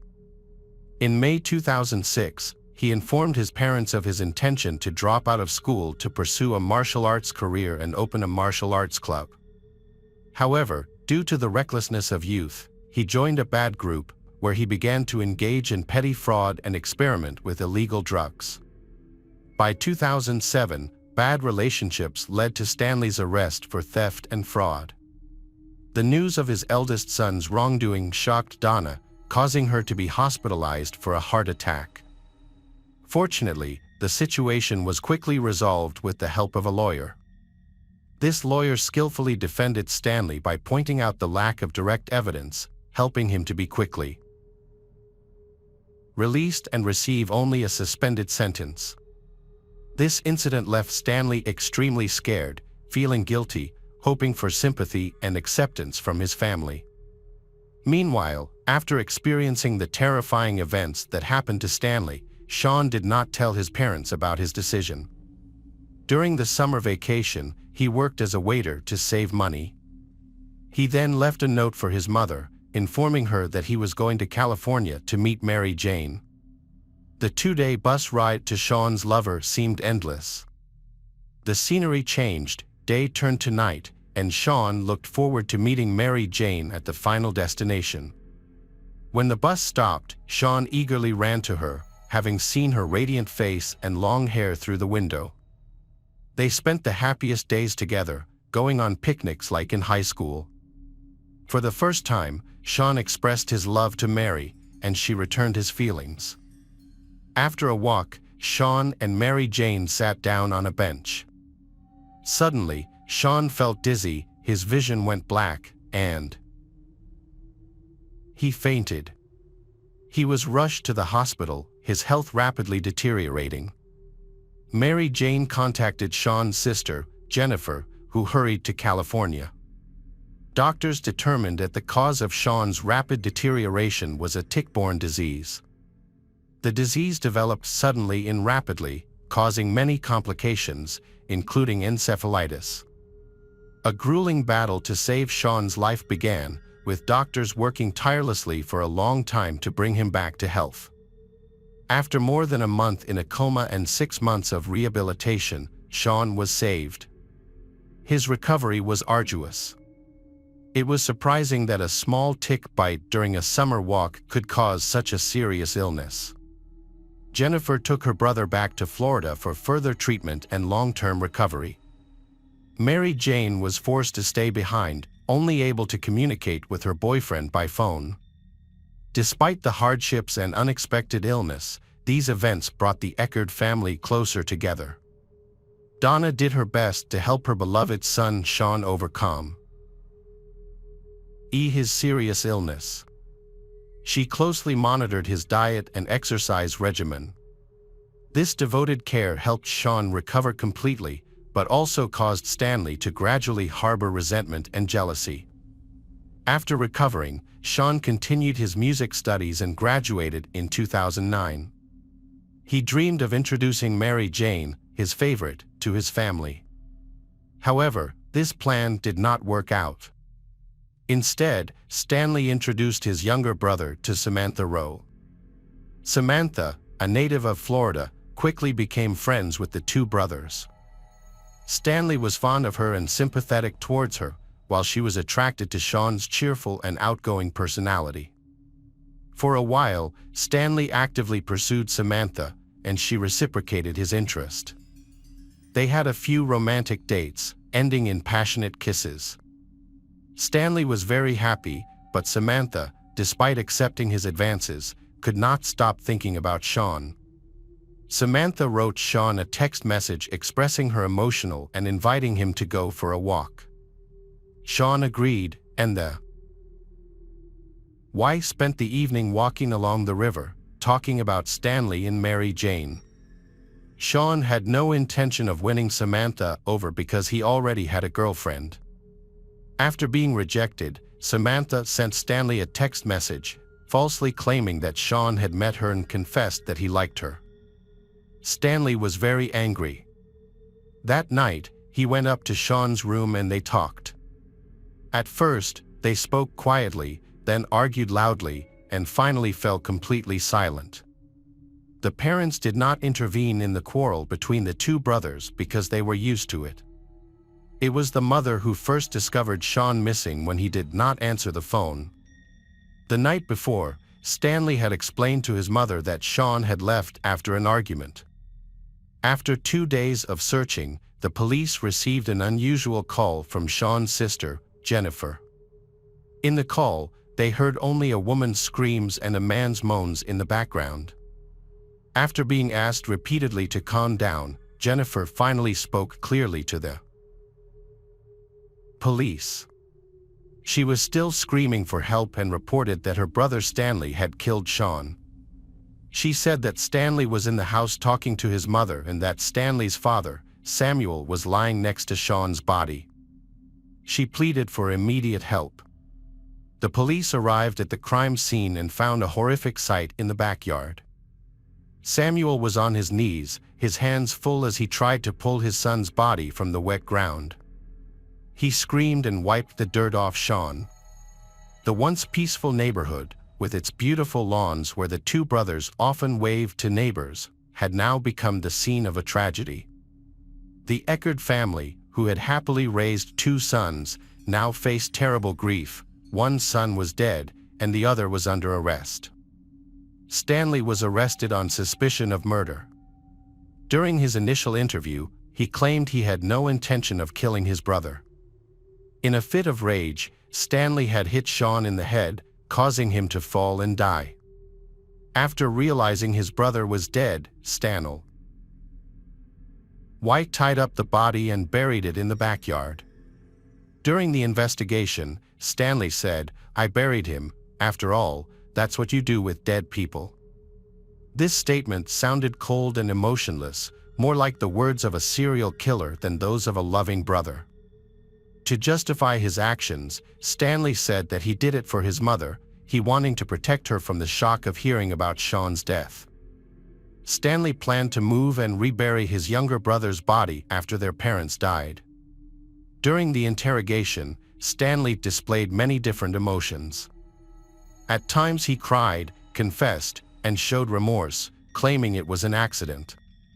But at other times, he showed hatred and spoke harshly about Sean. He blamed his younger brother for all his troubles and admitted that Sean had won the competition for the love of their mother and Samantha. On the day of the incident, Stanley was charged with second-degree murder and held without bail. 2 days later, Dr. Barbara Wolfe performed an autopsy on Sean and submitted the forensic report to the court. The results showed that the victim had bruises under the skin and rope marks on his neck, indicating that he had been compressed, causing difficulty breathing. The cause of death was determined to be blunt force trauma to the head and asphyxiation. Assistant State Attorney Pete McGough investigated the case thoroughly. On February 25, 2011, the first hearing took place, with District Judge Stephen Rushing presiding. Stanley's parents, Donna and Samuel Eckerd, sat in the second row, crying as they watched their eldest son being led into the courtroom. On April 9, 2013, Stanley Eckerd's trial began in the Hernando Courthouse, with District Judge Anthony Taddy presiding. Attorney Alan Hunter represented the defendant, and Pete McGough was the prosecutor. The prosecutor tried to prove that Stanley had carefully planned the murder. The defense attorney argued that it was just a random fight that went horribly wrong. He also highlighted Stanley's attempts to conceal the crime as a sign of remorse. Stanley Eckerd is charged with first-degree murder and could face life in prison if convicted. The trial is scheduled to last 5 days, starting May 13. Judge Anthony Taddy will make the final decision.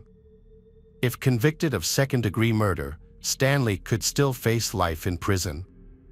Stanley Eckerd has always maintained that he did not intend to kill his brother. 3 years ago, before burying his brother's body in their front yard, Eckerd rejected a prosecutor's offer to plead guilty to second-degree murder in exchange for a maximum 20-year prison sentence. Eckerd remained calm as the clerk read the verdict.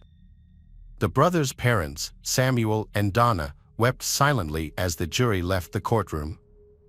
Samuel Eckerd's sobs turned to screams, and several relatives gathered around to comfort him. The jury agreed that Stanley did not intend to kill his 19-year-old brother, Sean, but they did not completely exonerate him. After about 2.5 hours of deliberation, the jury of 9 women and 3 men found Stanley Eckerd guilty of second-degree murder.